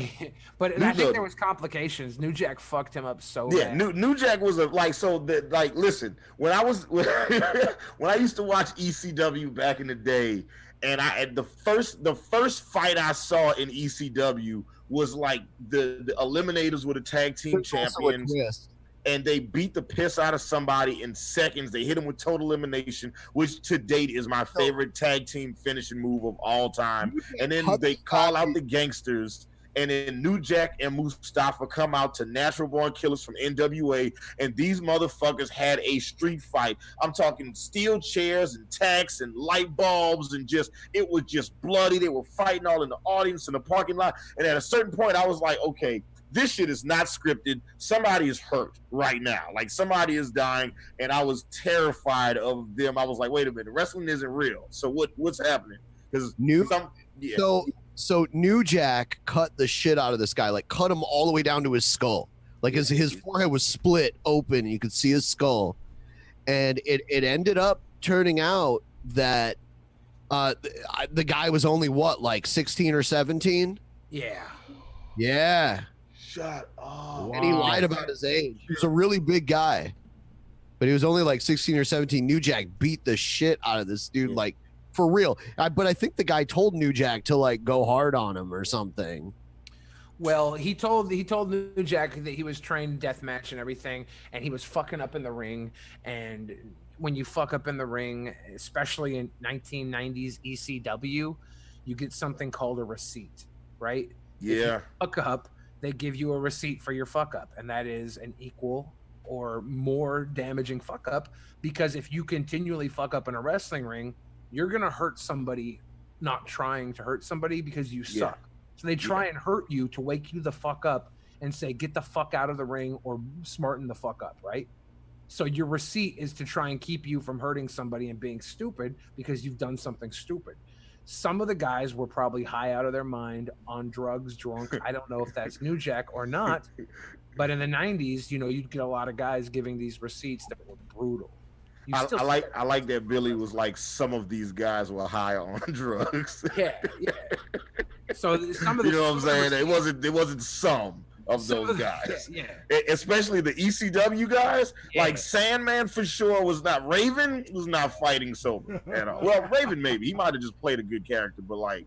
Word was Raven was giving drugs to Shane McMahon in early WWE. I remember that rumor. That's why he got booted. Yeah, Johnny Polo or whatever, or Johnny Flamingo. Yeah, no, I think it's Johnny Polo. I think that's what it was called. Yeah, maybe Flamingo. Scotty Flamingo. But that's why he got booted from WWF early on in the early 90s and went to ECW. He was actually a great champion for them because he was like, his mic skills were amazing. Like, he was great on the mic. It's just, I hated that his finishing move was a belly to belly suplex. That's only reserved for like big fat guys. Like, I don't want to see like a Raven guy was that's a belly to belly. Say what? Even no, I was talking about Shane Douglas. What were we talking about, Raven? No, I was talking about him getting Shane Douglas. He was getting Shane McMahon high in early WWF. Yeah, okay. Vince McMahon's son. You know what? Raven in Ring of Honor, like after Raven was kind of on a downturn, like doing the indies again, he had a really awesome feud with CM Punk in Ring of Honor. kind of put CM Punk over He did it in in Ring of TNA Honor. as well, right? Was that in TNA? I thought it was in Ring of Honor. It might have been both, but I'm pretty sure him and CM Punk worked in TNA. I think they were in the same faction. I think CM Punk was in Raven's TNA faction, but in Ring of Honor they had like a feud for one of the titles there. I want to go through a couple of these real fast because it's very interesting. When we asked the question, who you guys' favorite top 3 favorite wrestlers of all time, the source of the Nile said Macho Man, Undertaker, and Dolph Ziggler. Dolph Ziggler is dope. I can't imagine him being in top 3 favorite, but to each his own. Bill Portley says Mick Foley, Shinsuke Nakamura, and Samoa Joe. So did you just start watching wrestling? That's not an insult. I'm just curious because I still haven't given mine. I still say my number 1, Chris Jericho. Chris Jericho is my favorite. He's up there, hands down. And I would put Triple H after him. Chris Jericho, Triple H, and probably Mick Foley, because that sort of sets when I really started paying attention to wrestling, and I wasn't just watching it to bond with my grandmother. Okay. So, Yeah. All right. My grandmother was a big, huge Shawn Michaels fan, and I used to fuck this girl in high school that was a big Shawn Michaels fan. Super random. Like for her birthday one year, I bought her like the WWE, like when they had like the wrestling themes on CD. I bought her that, and then we had sex to like Shawn Michaels theme song on repeat for like what? 30 minutes. Wait, what? Yeah, it was a very weird time, and it was bad sex. So Hannibal it was just a sexy boy. My junior year of high school, I had a lot of regular sex, but it wasn't very good sex. Like it wasn't like on either one of our parts. I wasn't good, and looking back on it, she was definitely not good. It was not good. It was there. It was like, well, I don't have to do any work. It was like once a week. So the hard part about ranking greatest of all time ones is that I got to put in ones that I'm not necessarily the biggest fan of, but I know that they have to be up there. Mm-hmm. Like Lou Thez. Yeah. You ever heard? The Lou Thez press. Yep. Yeah. Lou Thez. He was the first person to like unify the NWA championship with the original World Heavyweight Championship from the early 1900s, like the George Hackenschmidt, Frank Gotch one. There's also Gorgeous George. You can't forget about Gorgeous George. He basically started the whole wrestler with blonde dyed hair and like the robe, like the flowing robes and all that shit. Mm-hmm. Holy shit! There's so many of them. Bruno Sammartino is another one of those guys. Who else? Stu Hart. Who's the guy that used to do the chicken hook? Bob Backlund. Yeah, I would chicken wing. I wouldn't put him on there. That I mean, like maybe he's somewhere on a top 100 list, maybe. Superstar Billy Graham, I would put him on there. There wouldn't be a Hulk Hogan or Jesse Ventura without him. Without Superstar Billy Graham, you're right. I mean, there's a whole bunch of them. We just gonna sit up here and slope on. We gonna just sit up here and sleep on the greatest wrestler of all time, Coco Beware. Are we really gonna just act like Coco wasn't the guy? Coco did a cameo video. Dusty's owner paid Coco to do a cameo video for us. That is very believable. Yeah. Where's Jake? Where Jake the Snake never held a WWE title, but he's probably should be in the top 10 at least WWE wrestlers ever. He's up there. My grandmother, he spoke at my grandmother went to one of those mega churches in New Orleans, and that Christian network is like TBN or something like that, or CBN, something like that. There's this woman named Dr. Joyce Myers or something, and one time she was preaching the word of Jesus is Lord, and she had the $1 Million Man, Ted DiBiase, and Jake the Snake Roberts there preaching the word of God. And then my grandmother ended up getting me these books, like their autobiographies autographed by them to me. And she was like, "Oh, I know you're a big fan of Jake the Snake and $1 Million Man, so I got you their books." And I was like, "Wow, I don't like either of these guys, but thanks for the books." You know what I'm saying?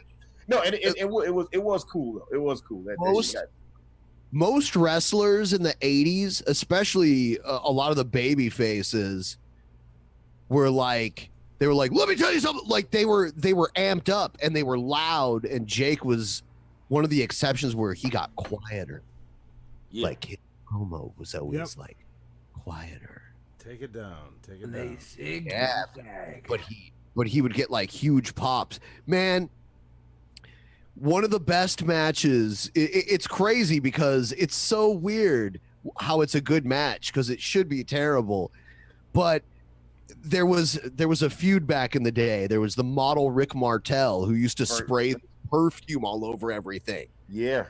The Snake was on the Brother Love show, and the model Rick Martel showed up and started spraying Jake's snake in the bag. And Jake got pissed off and tried to hit Rick Martel, but Rick Martel sprayed him in the eyes and blinded him. And so Jake was gone for like 6 fucking months because he was blind. And then he came back. I think it was SummerSlam. Came back and they did a blindfold match. And it wasn't the blindfold, like they had bags over their heads. Yeah. And Jake just held his arm out and pointed, and the crowd told him where Rick Martel was. So he could beat his ass. Yeah. Yeah. Yeah. So I remember that match. Fuck. That was good. I used to order like the big ass, like the WWE tapes. And then I got that SummerSlam tape. I remember that. That was actually a great match. Why do you remember that, Ben Pye? What the fuck, man? Pure ring psychology. That's not even like fancy moves or anything. Yeah. That's like controlling the crowd, making the crowd part of the match and getting huge pops just for like allowing them to control the match. That's huge. And you know what? Billy did a show with Jake the Snake Roberts, and when I met Jake the Snake, I tried to talk to him about it, but then a big-titted blonde woman came over and like totally took his attention. Yeah. That's what they do. That's you what know happens. what I'm saying? That's what happens. What? Wait, I can't see anything. You can't see? Oh, no, we're good. Zoe's just fixing stuff. We're good. Yeah. Like, Yeah. It all looks fine on their end. Zoe's working on stuff while I'm doing the show.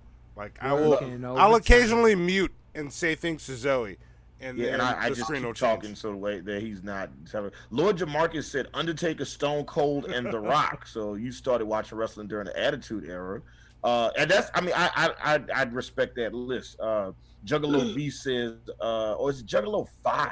Undertaker, Kane, and Stone Cold. All right. Morton is alive. Oh no, he didn't say one. Hold on, let me see. Yeah. White Jesus says Mick Foley, Jeff Hardy, and Kane. Okay.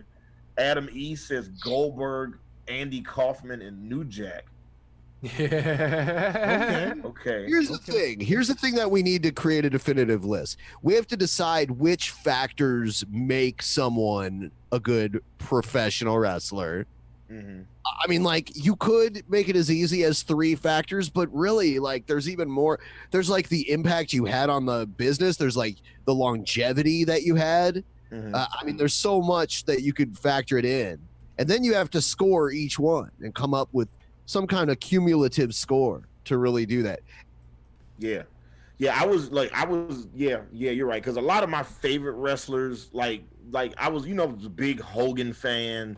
And his in-ring skills weren't amazing. He was great on the mic.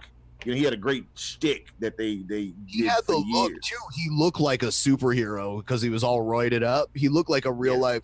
Same thing with Warrior. Like, his look was the best part about him as a wrestler. Everything else was kind of shit. Yeah. I remember I almost cried at WrestleMania 6 when he lost to when Ultimate Warrior beat Hulk Hogan. And then they gave both belts, and then they kicked him out to WWE like right after that. I was tired of Hogan being champion, and I was pissed because he had beaten Macho Man the year before at WrestleMania 5 to take the title away from him. So I was glad Hogan left. Hogan was around for a little while. He came back and screwed Bret Hart out of being champion before he left for good. But he was good in WCW too. Like, he showed that he could work heel well too, which a lot of people didn't even think he could do. They thought he'd be stuck with this Superman kind of shtick. Yeah. So I get that. Monty, do we have Streamlabs to read? We do have some Streamlabs. We have Streamlabs and one more segment. I'm sorry, I was looking at the Discord, and Hannibal, you need to check that once this show's over. I got you. I'm on it. I'm on the motherfucker. Goddamn. I see. Who is G-Spec? Is that motherfucker? You are being trolled to fucking back on Discord. Everybody's doing all the fucking G-Man puns now. So. Yeah.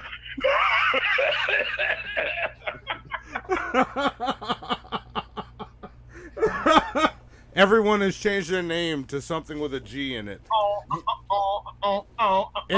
Including me when I got quiet for a second. I changed my name to STIGGMANN. So. Okay. Are you my Stigger or are you my Stigger? What's up, my Stigger? Big up my Stigger, you pussy ass Stigger. Yes.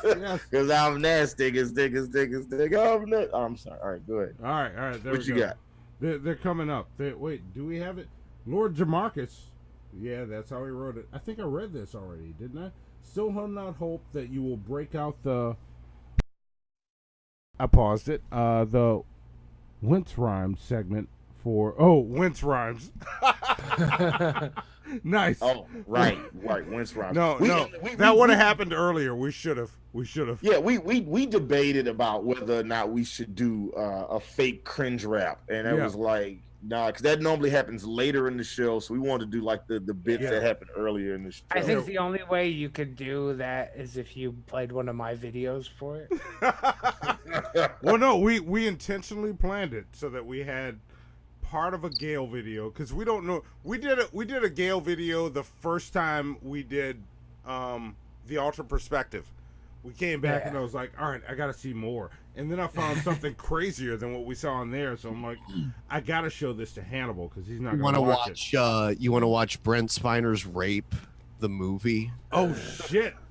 Oh God, no, I don't. I don't. I know I'm gonna see it, and I just don't. You'll show it to us. You'll show it to us. Producer Gail Cord-Schuler in association with director Gail Cord-Schuler. Sorry, Gail Cord-Schuler. But I'm like, every time I see something crazy on her channel, we go on DP and you show it to us, and I appreciate that. I don't have to bring it here. So wait, can I just real quick? There are a lot of people in the chat that have Kane as one of their 3 favorite wrestlers of all time. Really? I'll tell you what Kane has. Okay, so. You know what? He had a good look. He had a good look when he started out because the design of his suit and everything was really cool, and he was huge. Mm-hmm. He was all like he had that down. So that's where he would score the highest based on his appearance, especially. But another way that he ranks high is longevity. Like his longevity as a wrestler is something to be proud of as well. So that would be a big thing too. Yeah. I could see him being your favorite if you're a big fan of Royal Rumbles. Well, I mean, if you're a big fan of somebody who's been in a lot of Royal Rumbles but not winning them, then yeah, I could see why Kane would eliminated a lot of people in Royal Rumbles. Yeah. That initial Kane versus Undertaker storyline, though, that was actually presented really well. And then like the whole like fire match thing that they did. The Inferno match thing. Yeah. I like that shit. Yeah, that was good stuff. That was good stuff. Coming back. Like, he had a great run up until like Katie Vick, and then it was like, then that happened. Yeah, and then he was the fucking antagonist in that horror movie. He took his mask off. Yeah. I saw that movie in the theaters. I don't remember what the name of it. It's like, if anybody remember, Evil. Yeah, I was just about to offer plunger points, Billy, to whoever in the chat could name that movie. There was also an angle that Kane did around the time that he had unmasked, where he had impregnated Lita. I remember that. Yep, and that was the whole thing where Trish Stratus was trying to come on to him, and he's like, I'm not impressed with your mammary glands. Like, come on, as I always say, Ben, on the show, pass the bong to the nigga on your left. Well, actually, above you, technically. There you go. It's the orientation's different now. Wait, I had to reach down and. How come when I reached down I didn't get a bong? I just got some fucking water. Wrecked. Just now. Wrecked. Yep. I'll tell you what. Yeah, like, I mean, think about it, man. That's what girlfriends do. You reach for the bacon and you suddenly grab an apple and pull it back in. Like, what the fuck just happened? I wanted bacon. It's so wonderful that the entire west coast of the United States has legal weed. It's one of the greatest things. That is pretty fucking amazing, and that is like, look, when I decide to move out of Atlanta, Georgia, that will play a factor in where I move. Is like, where's it legal at? Because fuck this having to sneak around shit, you know. Allegedly, I don't do that because I'm a well-mannered boy. Yeah. In case my mom was watching and she's like, wait, you do what now? You smoking the wacky tobacco? So it's just like... No, Hannibal doesn't. Hannibal's mom, I smoke weed like a motherfucker all the time. I like to think she'd be okay with it if you smoked it out of a gas mask bong. Yeah. I got the gas mask. I got like 3 gas masks. So. Gas mask bongs or gas masks? I just got the gas mask. I'm like, we can bong it out. You know what I'm saying? Yeah, the gas mask bongs were like the cutest thing when I was a kid. I was like, oh my god, it's a gas mask and a bong. But I was a dumb kid. See, I'm trying to have that experience, man. I'm trying to do that shit. I need to get a banger so I can do a dab. Have you ever done a dab before? No, I have not. So like, basically, a banger is kind of like a bowl piece on a bong, but it's like a dish. Like, it has a stem that comes up and then it goes out a little bit and it has a dish. And what you do is you heat up the banger with a torch. Like, I have a little torch, like a butane torch. Mm-hmm. And you heat it up nice and hot, and then you take like wax like this shit, which is like THC concentrate. It's all nice and like sticky and shit. And you scoop it up on like a little metal tool, and when the banger's red hot, you just touch the wax to the inside of the banger and like hit, like suck in on the bong, and you take like a big hit, like a red hot hit of that wax. It just turns into vapor. You get so high off that shit. Oh, really? It's crazy. Yo, yeah, it hits you super hard and super fast. That's the quickest I've gotten super fucking high, is doing dabs. All right. I've been off of edibles, but edibles take a little while. Yeah. Yeah, it takes like an episode of Family Guy for that shit to kick in. But at the end of the episode, you're like, man, Meg is crazy. It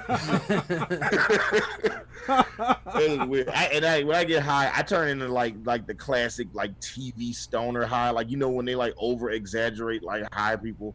It's like, that's me. But like, I'll be super high though. Like, I'm just like super, like my girl. I've laughed so hard being high that I've literally passed unconscious. I've lost consciousness like 3 times. You would be an invalid. Like, by the time I'm done with you, you would be one with whatever chair you're sitting.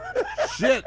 All right, well, Hannibal, I guess we're going to Seattle. Like, I guess we're going. All right, there we go. So we're gonna do a live episode of Hannibal Monty Shit Show and the Drunken Peasants. Or maybe we can go back to back. We can do a shit show and then lead into Drunken Peasants. Then you'll just be, gone. Like, Hannibal will be the dude in the mask that's like. What was the chat that just came in? I'm baiting. Get that 20 money. I'm baiting. Shout out to I'm baiting, who fucking is love you, my dude. Our top level patron. Yes. I'm baiting is the cream of the crap on our Patreon page. That's what we call our top level. Someone couldn't believe that I don't have a banger. Well, I have a vape that I put the wax in instead. I like it that way better, so I don't have to use a torch and shit. I did a dab in December. Did it get you really high? Yeah, but I did a baby hit off it. I didn't like fucking smoke it up like Snoop. Dude, when you did the gravity bong here. Oh, it was dumb. I was so dumb. You, we have like a pretty solid gravity bong here, and that shit'll kill you. Shit. Well, I don't do that. You know what I'm saying? Just, like white Jesus says, don't do it, Hannibal. That's how he gets the mask. See, he's looking out for you. He's looking out for you. People are looking out for you. Look, that's why. Give me eye and take my mask. That's funny. Ben is working this. I see what you're doing, Ben. Yeah. I didn't catch it, but thank you, look, White Jesus. Let me tell you guys. So when we did the cold open, right, and I decided to wear my luchador mask, right. Which, shout out to my homie Stroud. He's an in-house producer at Grand Hustle and an A&R at Warner Brothers. He bought me this on his honeymoon. Right, he was in Mexico, and he was like, "Hey man, I got you something." He said, "Come by the studio," and I was like, "Oh, cool." I just knew he was gonna have me come there and play beats for somebody famous, or get something placed or whatever, because he'd been trying to hook me up with T.I. for a long time. And then I got there, and he got me a luchador mask, and I was like, "Cool." So imagine my surprise when Ben Pye decided to wear his luchador mask today as well. Yeah, it was like watching Rey Mysterio in Psychosis. If Psychosis I just got tired of having that divider between my vision. Yeah. Oh yeah. I felt like I was cross-eyed.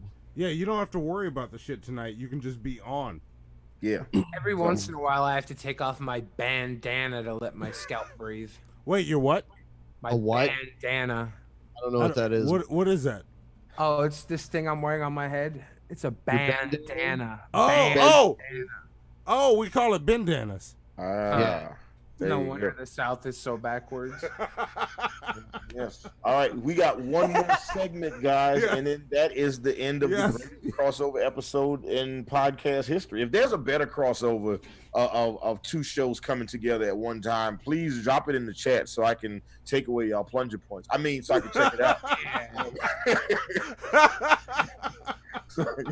Yeah. This has been a great show. So yeah, let's go into the last segment of the show, and this might be the one segment that might be kind of close to something y'all do. It's kind of like Crazy People, but I go through and heavily edit this shit, so we just see the craziest, and then we can talk about it after it's all over. So here it goes. Crap. Yes, no, this is called Check This Shit Out. Here you go.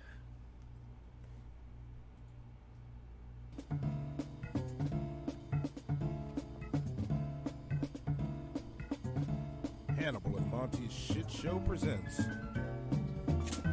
Check that. What is that? Oh, they made it like that. I don't even understand what I'm seeing. Remember that shit I gave you last week, nigga? It's nothing, nigga. It's nothing. It's nothing, nigga. Nigga, it's nothing. This shit right here, nigga. This shit right here, nigga. Right here. This shit, nigga. This shit here, nigga. Check this shit out. Name is Crypto Chronicles like, nigga. For a second there, I thought that was Billy saying that. No, that was me. That was Mag on. Oh, now here we go, today Mag. We're gonna take a breakdown to the speech of Dinklage right here. Oh no! That don't look Wait, like pause no it. man chest. This one right here always have the mouth stab. Wait, what was that? This is a drag queen. Yes, this is, and I was so like when you said I was saving Mag for y'all, and when we were on DP last. I was like, oh, you got a Mag clip. And you guys did Mag. He was like, damn. Yeah, I was like, but you know what? I'm still going with this Peter Dinklage. He's a midget, but it's not a real midget. Yes. Look, it's a drag queen. Yes, Mag has been my favorite for years. I remember when I found him on it was just his channel was just Mag Truth, because he keeps getting shut down. So you have to follow every channel he follows. Billy, do you think this guy's a sweet boy? Peter Dinklage? No, the Mag, the guy who makes these videos. He's definitely not a sweet boy. He might be. He thinks every woman is a sweet boy. Yeah, but he's not talking about. He's talking about Peter Dinklage now. Was he thinking Peter Dinklage is a sweet boy? Then maybe he might be right this time. Wait, Monty, before you hit play, we got a couple more Streamlabs that didn't get read. Oh, let me make sure. I don't want anybody to, because I'm seeing you guys say it, and we're on it now. Yeah. Call me on that shit, because I don't get them all, and this Chromebook is being a piece of shit. I got the computer I edit on, I got the Chromebook, and I got the show computer. All three are pieces of shit. So all your Streamlabs and Patreon pledges help, because it's gonna make all of this better. It's just not better yet. Look, we're a couple of niggas making a show. That's right. We just working this shit out. Hey, quit stealing taglines from Drunken Peasants. Oh wait, Drunken Peasants says that? We gotta talk, Drunken Peasants.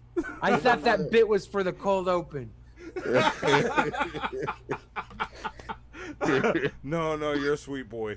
It's okay. We still love you. I am a sweet boy. Thank you. And see, I wanted Hannibal to say, Monty, but you're a great guy. I thought that was a great parallel to sweet boy.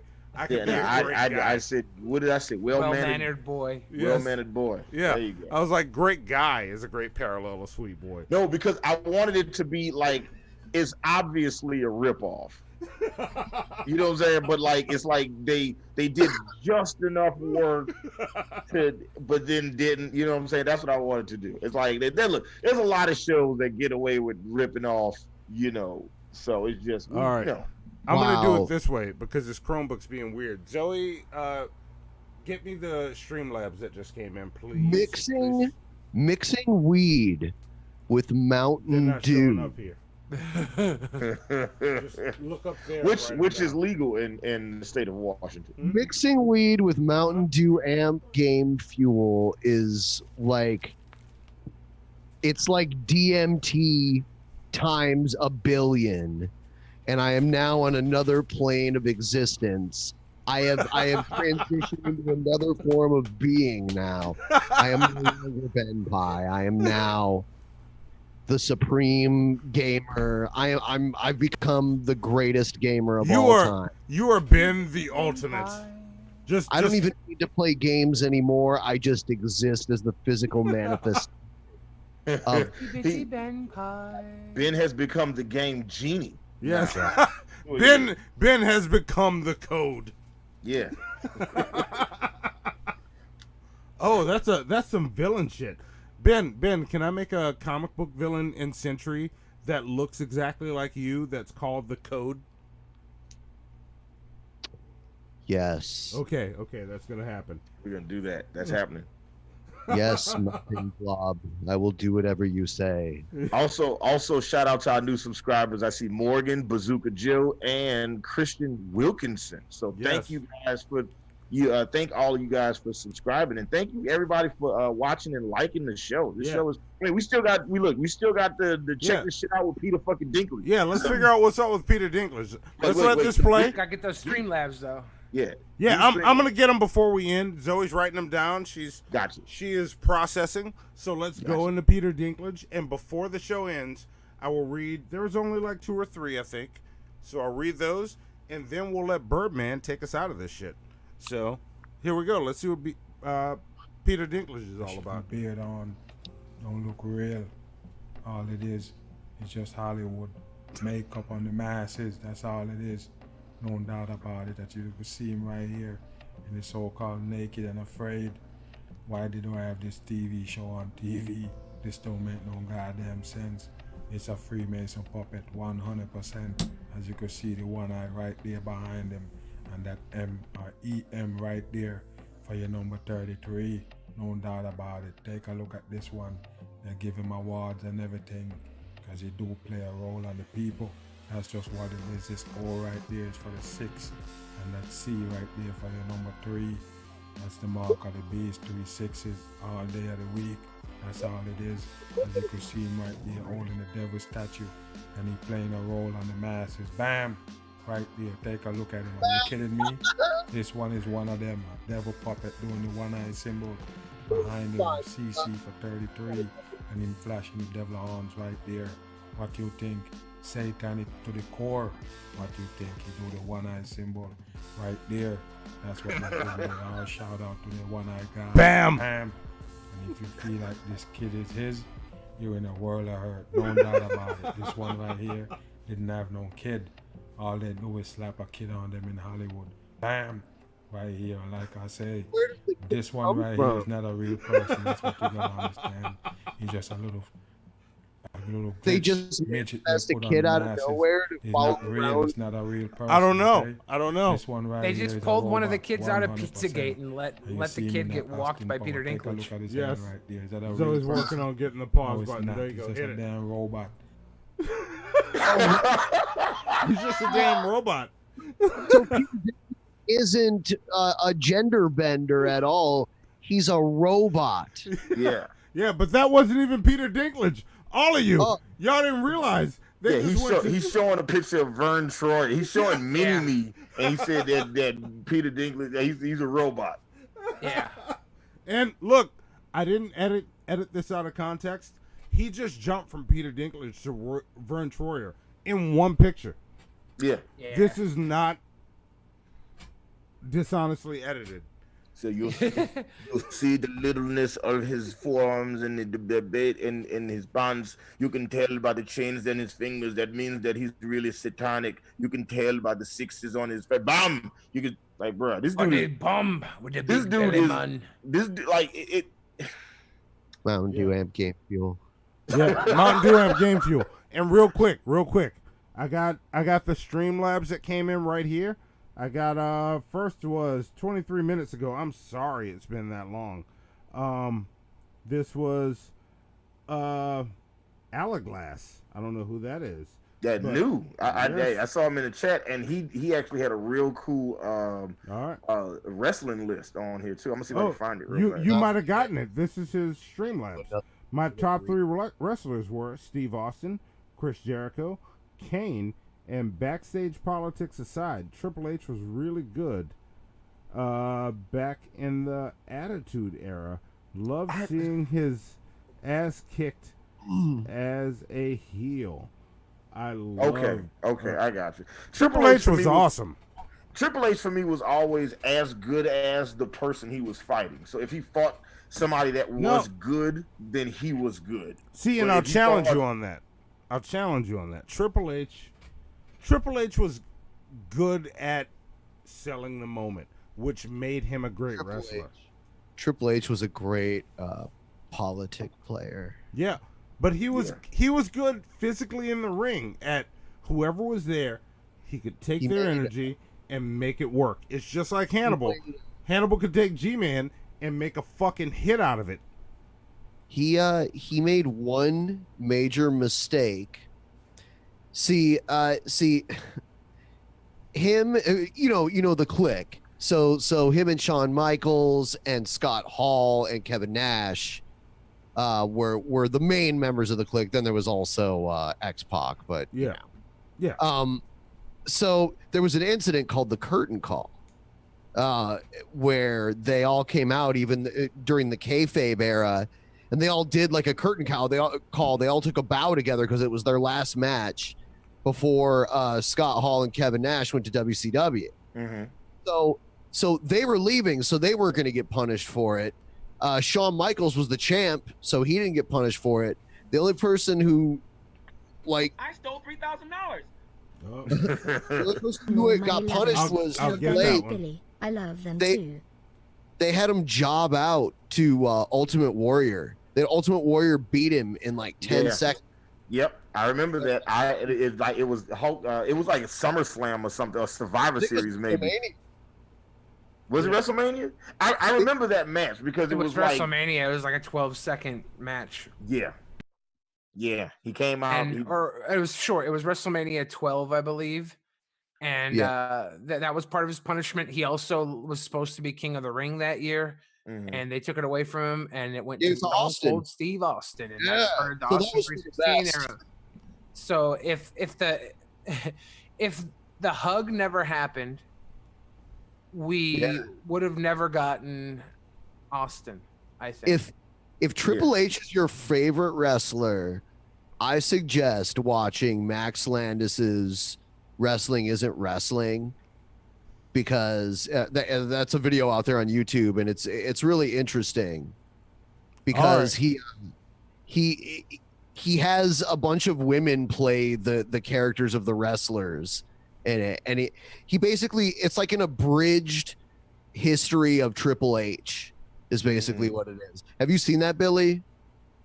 Yeah, of course. Oh, okay. Yeah. All right. I haven't. Yeah, it's good. But let me chime in real quick, because the last 4 fucking Streamlabs are from I'm Baitin'. And shout out to I'm Baitin'. Yeah, I'm Baitin' followed us on a private stream that we were on with DP. So, and thank you for thinking we're worth it, and also still thinking they're worth it. Like saying I'll support y'all. Like these guys that DP showed me, you got my support too. Thank you. And thank you guys. And I just wanna run through the shit he said. Audio track or G track? And no, we're not doing with more G puns. No more G puns. All right, But- you guys keep fucking like with your G search and your G rolls and unbelievable. Just you're gonna make me pull my hair out. All right, stop. But it, I'm okay? I'm saying that. That's actually a good reminder, Hannibal. You owe him an audio track, because he sent us his voice. His voice is supposed to be played at the end of our show. And right, and that's coming. I'm Baitin'. Send me the audio. I'll do it tonight. Yeah, I'm gonna send it to you as soon as this episode ends, and I'm gonna read the others. He said, "G Labs for my audio glabs. It is here. I want my G Labs audio track, guys. I worked really hard on my G search. Yes, it's coming, dude. We're gonna hook you up. You will be played at the end of all of our episodes." And then and he sent another one while we were going. Big B, stop ignoring me with little B. I love the Stickman's artwork, but I am definitely Team Hannibal. I stole $3,000. He knows my love of black people in a way that only he could. What does that mean, Hannibal? Thank you. That's so funny. Yeah. What does That that someone with the name Stickman is an artist. Yes, that's me. That's me. Yes. That's awesome. Look, First look, off, so here's shout a out hint. to everybody that's team. Even though we're not doing Team Hannibal or Team Monty anymore. Oh, we're because doing everybody, because everybody that's Team Hannibal knows that all their dreams will come true, and Hannibal will punch one person in the face for you, no questions asked. So, I don't know what Team Monty is. You know, I guess he'll do some art for you. I guess, but Who was being you know what I'm missing saying? their favorite Hoosier hunky. I heard that. I'm gonna read the rest of these at the end, but continue, Hannibal. Oh no! Listen. I need to know what he just said, because that sounded fucking amazing. Just one more time. Just read it. Zoe's getting it to me. I can't play it back. That was automatic. Oh shit! Like I didn't want to be too much like DP, but the voiceover kind of helps if we're on top of shit. Yeah. But we weren't on top of shit, so we didn't hear what it said. And we have that soft voice. I guess that's why they do that deep kind of voice. It sounds like Hoosiers, man. Man. Yeah, because it kind of cuts in, and you got to shut the fuck up to hear what it's saying. This one is just like, it's soft. I would say a Buckeye is way better than a Hoosier any day. Ooh. Oh, you might have just pissed off my girlfriend. I don't know if she's still watching. Look, Ben Pye has lived in many places, but at the end of the day, when the dust settles and the smoke clears, you know where his heart lies. Yeah. No, live your truth, dude. I'm not mad at you. If you pissed her off, she's pissed off at you. I'm not mad at you. That's how we do things here. Now, if Sale is mad at you, then by default, I'm also mad at you. I might not feel that hate in my heart, but don't take that ass whooping personal. I'm just going because I'm not fighting anybody unless No. Well, look, Monty, if you join Team Hannibal, I'll fight them for you. There you go. You ain't got to worry about it. I got you. That's just one of the perks that comes with being Team Hannibal. All right. Yeah. If you're Team Monty, he will draw you. If you're Team Hannibal, he will draw blood. I still stand for guys. Bars, Billy Bars. No. See, that's gonna be the name of the project we do. Is gonna be called Billy Bars. I'm just a good guy, as you know the suggestion I gave earlier.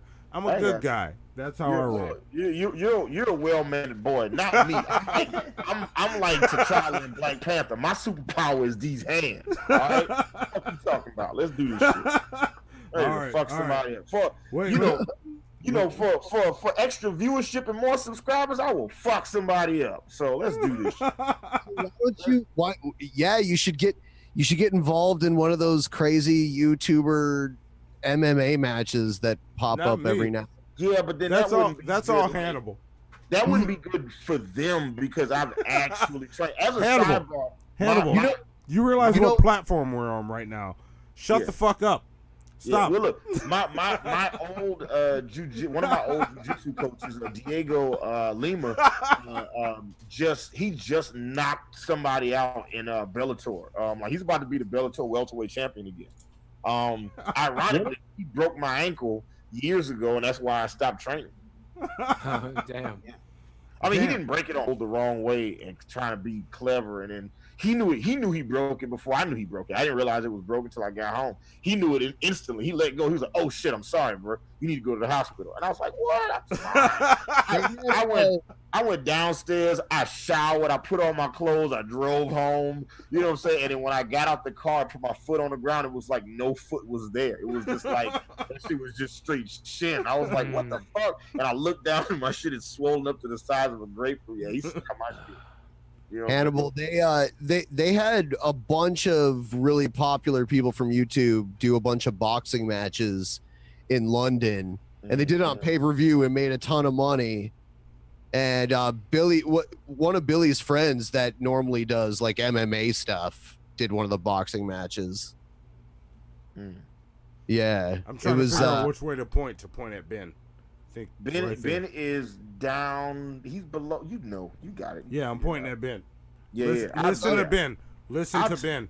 I'm about it. I'm all the way about it, and I'm back training again right now. So shit, I'm about to get back down to 200 and then beef back up. That's just gonna be crazy. It's gonna be, it's gonna be dumb. All right.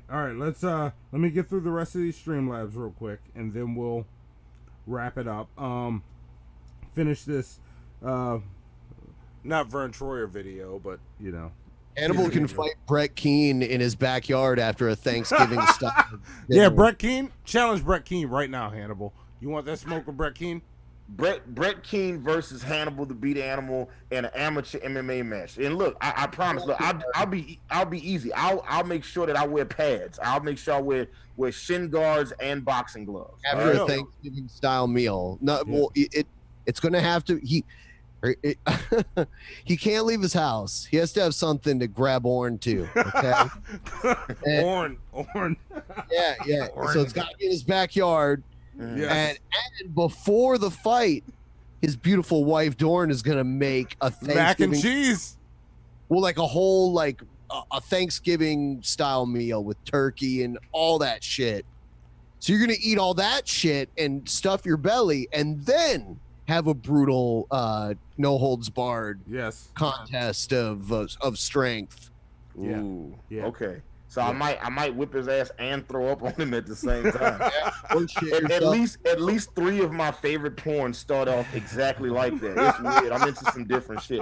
Yeah, I'm with it. All right. Let's do it. All right. So let me get the rest of these. We got G Labs. We got Big B stopping. Oh yeah, we got that. We got more money lovers. Tell Ben and Billy I love them too. I'm Baiting loves you too, Ben and Billy. I'm Baiting, hit us up. Thank you for all this. I like that he said he loves you too. Okay. Well, that's because he's on our show. If we were on DP, he would say he loves us too. I'm sure I'm Baiting would. I don't know. While Ben and Billy profit off that love. But we're profiting off the love for Ben and Billy right now. So it's fair. It's fair. And then look for our fans, for a lot of our fans, we are their black friends. So, you know, and That's they true. wear it like a badge of honor. You know what I'm saying? Yeah, Fucking- we'll stand up for you. We'll vouch for you unless you did something way crazy. Unless you walked up to a random black dude in the convenience store, said, "What's up, nigga? I got black friends." We don't have your back in that.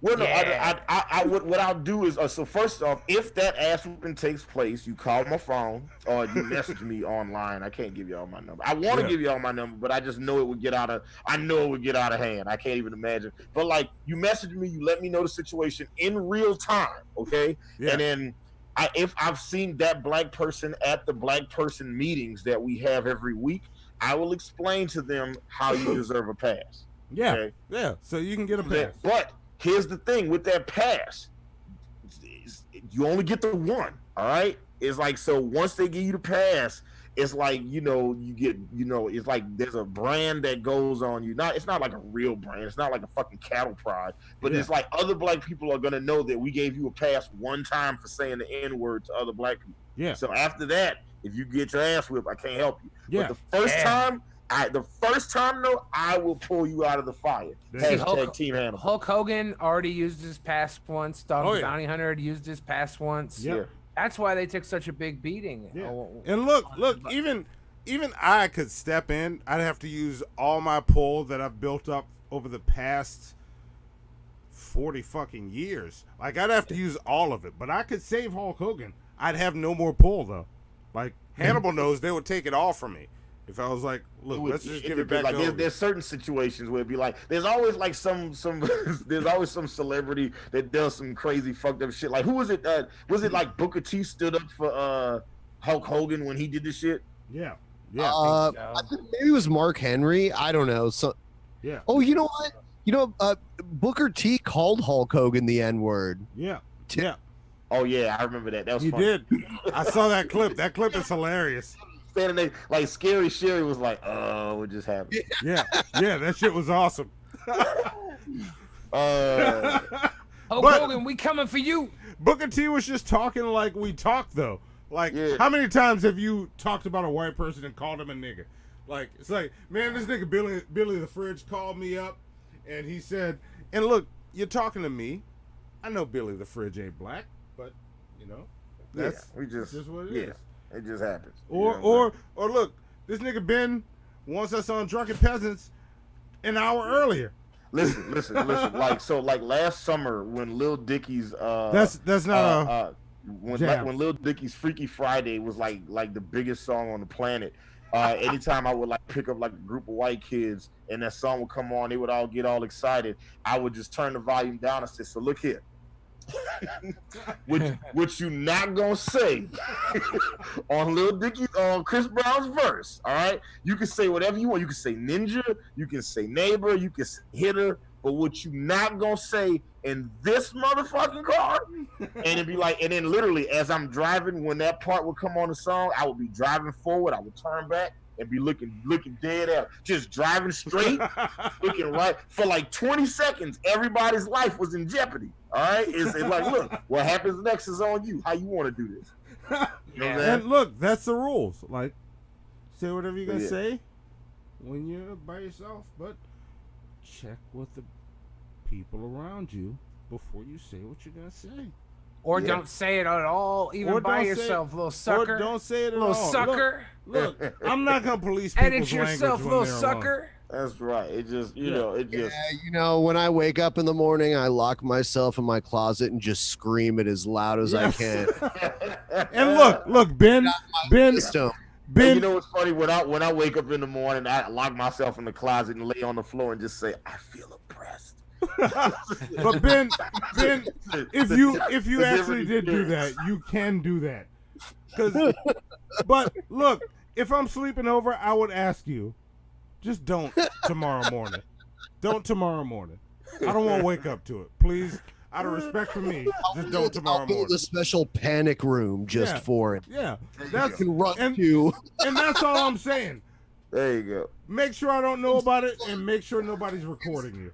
Instead of an A-bomb shelter, it's an N-bomb shelter. Yes, like I'm being real with it. That's what it is. Like, do what you do, and like if that was a real scenario, if in the morning you have to wake up and scream, "Oh, nigga!" if I'm spending the night at your house, please, just man, figure out. Don't invite me to your house to spend the night if that's what you do. That's the first step. Okay.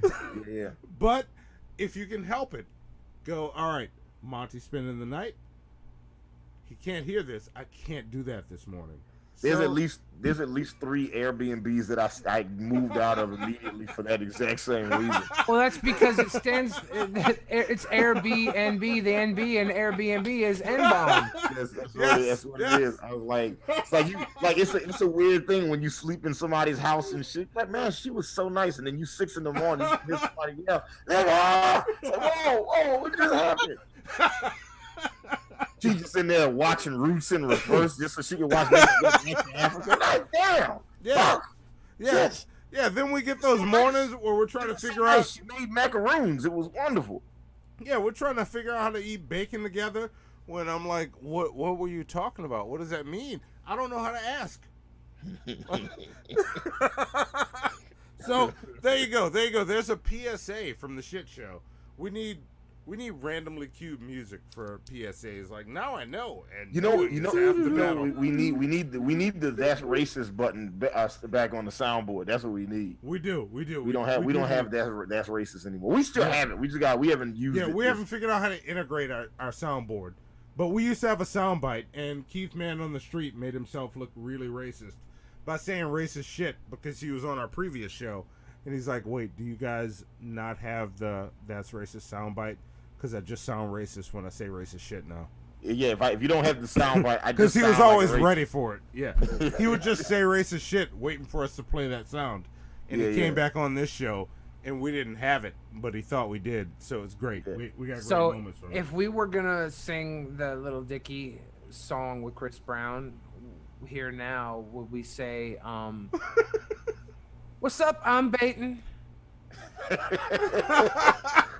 Big up, I'm baiting. Big up, I'm baiting. Why are we replacing it with I'm baiting? I'm baiting's good people. Yeah, that's my baiting. All right. Yeah, we can say my baiting. My baiting. That's my baiting. Yeah, my baiting, not I'm baiting. What up, my baiting? That's fair. That's fine. That's fine. My baiting.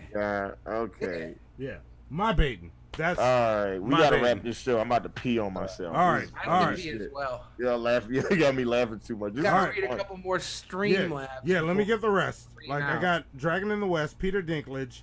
It's a Monday. He's a cyborg dwarf. Or wait, it's a Mon. He's a cyborg dwarf. Go back to Morea and fight the Balrog. Also, you didn't read my last stream. I read your stream. I read it. Well, he probably wrote that before you read it. So now that's why he's... Yeah. And I got two more. I'm baiting said G-Man wins. Love you, I'm baiting. Thank you. G-Man doesn't win. I refuse to accept that logic. I'm baiting did the G search.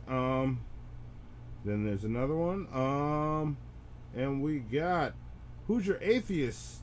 Said, wait. Yes, Who's Your Atheist, G-Man? Like, how'd you pop into this stream? We invited you on for the last show, but you wouldn't show up. No, he just kept disliking it from a distance. Yeah, like, don't be a bitch, G-Man. Damn, Monty, you just gonna straight call G-Man a bitch? Yep. Look. I'm talking nigga talk right now. Like, that's what we're doing. Like, G-Man, stop being a bitch. Come talk to me. But I mean, look, I can't lie. If you come on this show, you're gonna catch your first L. All right, It's gonna be like, you remember that season where the Patriots won all those games and they got to the championship and lost to the Giants? That's you, G-Man. If you come to this show, and I know you get that reference because you're from Jersey City, so I know you know. Yep. So all right, and don't do it. Who's your atheist? I stole $3,000. God damn it, people! God damn it! I'm trying to wrap this up. Who's Your Atheist said, who's been missing their favorite Who's Your Honky? We have Who's Your Atheist. Who's Your Atheist? Yeah, shout out to Who's Your Atheist. Who's Your Atheist?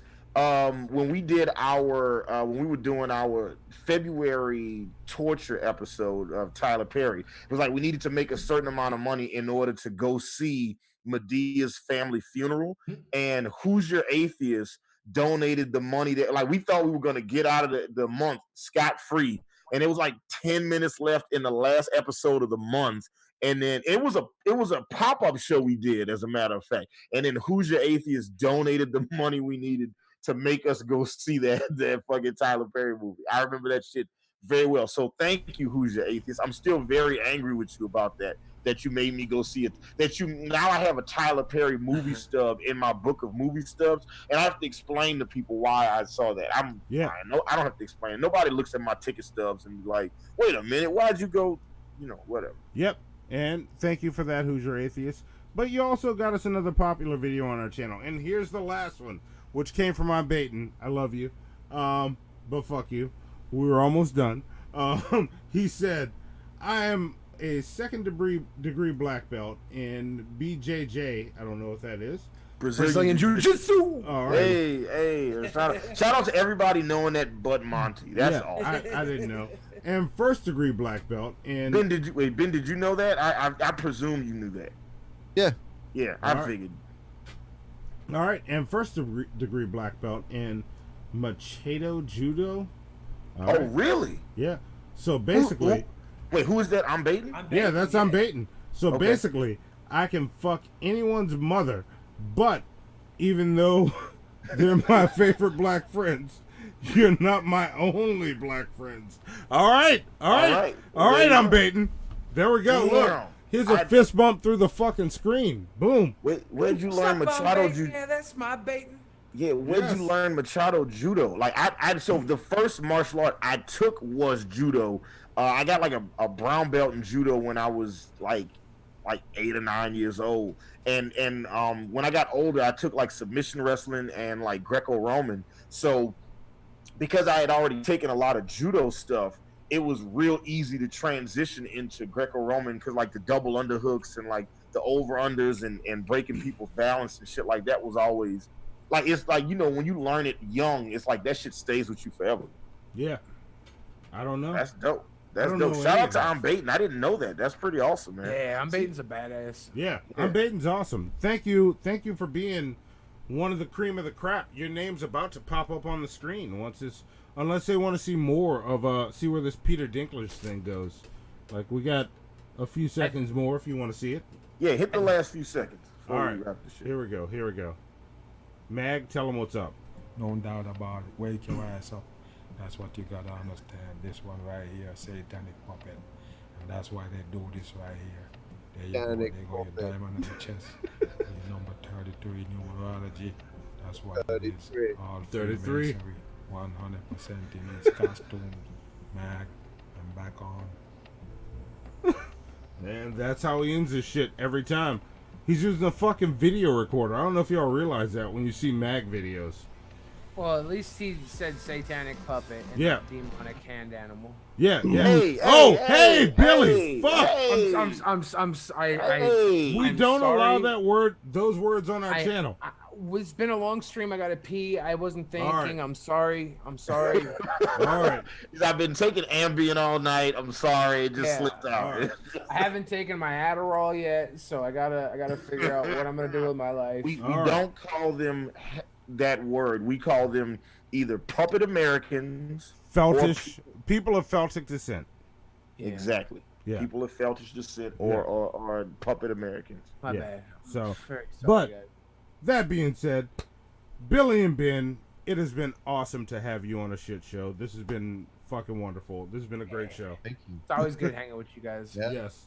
Yeah, it is. It's definitely good. It's weird because it's like, I feel like me and Ben are like this, like the same guy, and then Billy and Monty are like the same guy, and then you put us together, it's like, oh, this is pretty cool. Yeah, it's weird the way it works like that. It's dope. Yeah, I accidentally fucked up and put the bandana and the scarf on the same side because it's two dudes with stuff wrapped around their hair. I didn't mean to do that, but I set that But- screen up. Put the you- masks on the same side though too. Yeah, and I put You the know, masks on the same side. This is true, but then it's like 3 of y'all are like Team Longhair Don't Care, and you know it just. And I got like a mini furrow right now. Yeah. I got like the.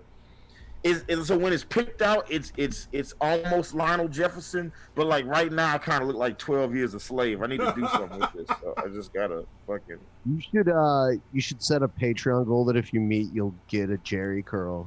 Oh shit! Hannibal with a Jerry curl. I definitely don't want, and the fact that you suggested that is like I can already see that'll be the next thing. It's like the next Torture episode, Hannibal get a Jerry curl. I think it's kind of wrong. You compared yourself to 12 Years a Slave. Yeah. It should be $12 a haircut. Get that shit. There you go. I know. It's great. Look, I'm looking so wolfish right now. Like it is insane. Like under this mask is just like I'm there's like putting it no out face. there. It's just all hair here. It's crazy. I'm putting it out there. Torture episode for a month. Hannibal has to rock a Jerry curl. Oh, fuck, You know, man. the So Glow from Yes. Coming to America. Just let your soul glow. So actually, look, and one of these days we're gonna I'm gonna pitch this to Monty so we can figure out how to do it. Years ago, I had the greatest beat battle of all time with this producer named Jay Skills from Cincinnati, Ohio. Shout out to Jay Skills, and he has a beat that he made out of Soul Glow, and it is one of the greatest beat battle beats I've ever heard in my life. This shit is fantastic, and I almost wish he would have played that against me. I know he didn't because he felt like people had heard it before and it was like old. He wanted to play all new shit, but like that Soul Glow, he's got a Soul Glow beat. He's got a Ninja Turtles beat that are both just like fantastic pieces of music. Shout out to Jay Skills, one of the only beat battle producers that can outplay me on the piano. Shout out to Jay Skills. He's the guy. All right. Well, but you know, but he lost that battle to me though, so let's not get carried away. All right. Well, that being said, this has been a fucking amazing shit show. Ben and Billy, you have anything else to say to the wonderful shitheads that are tell the people where they can follow you. You know what I'm saying? Like what they you guys don't know. working on right now? Yeah. What are you up and comers working on? I'm Billy the Fridge on Pornhub. We're the Drunken Peasants. If you want to check out our channel, just hit the back button on your browser right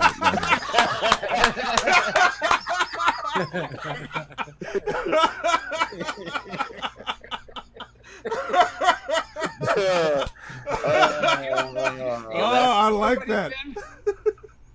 That might have been the hardest thing I've ever heard. Yeah. Big came with bars, son. That was awesome. Ben Savage. That's what I'm saying. We're gonna change his name to Ben Savage. Yes, I fucking love that. Yeah. Oh, bars. Awesome. Hannibal, you got anything else to say? Nah, man, I ain't got no more Hannibal, talking. look, before you're done, just remember it takes a few seconds to click all the buttons for us to be silent. So just don't be like 2 seconds later. Are we clear? Can we talk? Because I always do that. Yes. No, as always, first off, thank you guys for tuning in. This show wouldn't be what it is if you guys didn't participate. We love you guys.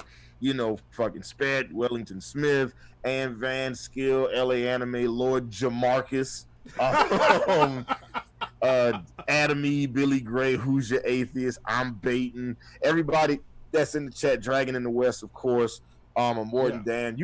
You guys are fantastic. I love the back and forth. Like I said, the show that me and Monty do is basically like Monty and I have these long ass random phone calls, and we was like, hey, let's just do this but on YouTube.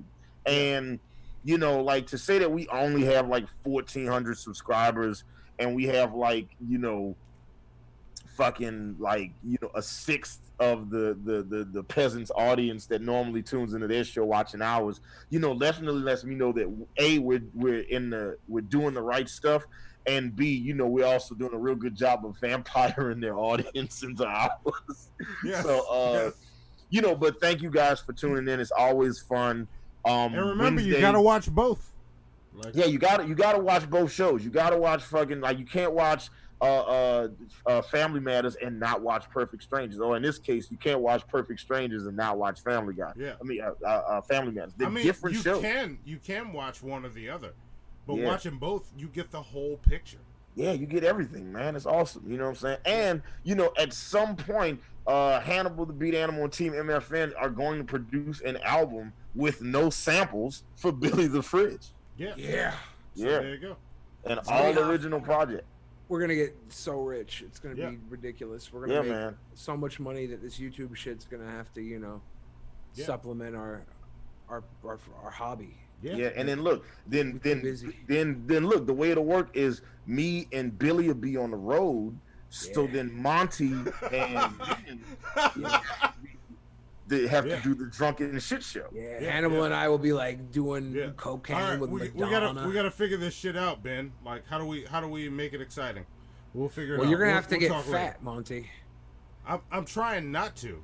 Stop. No, you gotta fatten up. No, I'm trying not to. I don't want to gain any more weight. I'm trying to Gotta be lose fatting right now. around. Yeah, no, I'm trying to lose. But that being said, also, I thank you for being here. Thank you for giving us the boost that we got. Like we came up because actually, our first your fans really, noticed us. Our very first big boost on our show came from us being on tap. And that the episode that we did right after our first appearance on tap is actually still one of our most viewed episodes. Nice. And so that came from you guys. And you know, you guys didn't have to give us a shot. You know what I'm saying? Fucking, you know, y'all have all kinds of like superstar guests on your show. You know, and you had these two fucking obscure black guys, you know what I'm saying, on your show one time, and it worked out. So thank you guys for giving us the opportunity. Glad that you were able to come on our show. You know, say come on down to the bad side of town for a little bit. We don't do this a lot either, go on other people's shows, but we love Yeah, you guys. we we're appreciate happy that. we're Thank happy you to so be here much. to No, be with you. you know I love me some obscure black guy. Some obscure, Hey, all right Ben. podcasters. Ben, can I use that as a title of the show one day? You know, I love me some obscure black guys. It'll just be random. Nobody will know it's you unless they know it's you. Yeah, you know what the worst thing is? My ex-girlfriend who used to cheat on me all the time used to say the same fucking thing. So, you know. Shots fired. There's And that. You know I'll what I'm wrap saying? it up. Wait, Zoe said we got one more Streamlabs. I'm going to read that and then let Birdman take us out unless anybody has anything else to say. No, I'm Nope. done. All right, here we go. This is from G-Spec. Damn it, Spec. Damn it. Man, these motherfuckers, they're just fucking with me right and now. it says Yeah. G-Spec on G-Labs. I think it's pronounced A-spec. Oh, you just crossed the line, definitely Billy. A-spec. You crossed the line, Billy. A-spec. It's You short both for did. Billy did. It's short for autistic spectrum. Oh, I did not say that, G-Spec. Dang. See that? See that? You don't Hannibal get ripped like that. almost said. Hannibal But now you can go ahead and read what Spec sent in because you'll Spec see said- that wasn't unwarranted. Let's see. What does Spec say?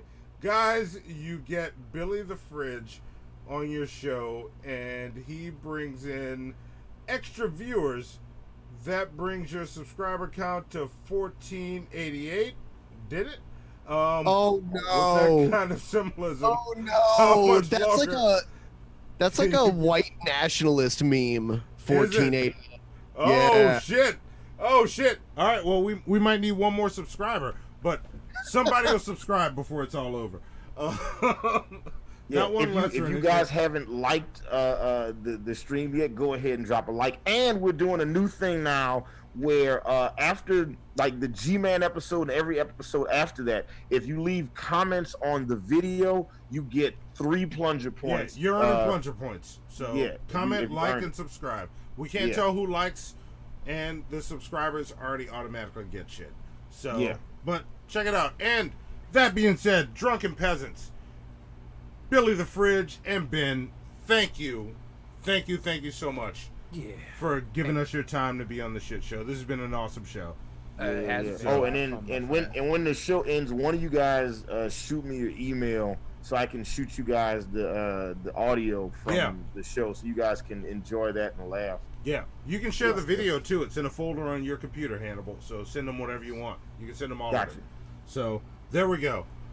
All right. Well, let's let Birdman take us out. Everybody mute up until Birdman's done talking and the screen shifts. Then we'll be good. All right. This was a shit show. Y'all finished or y'all done? I ain't got no more talking.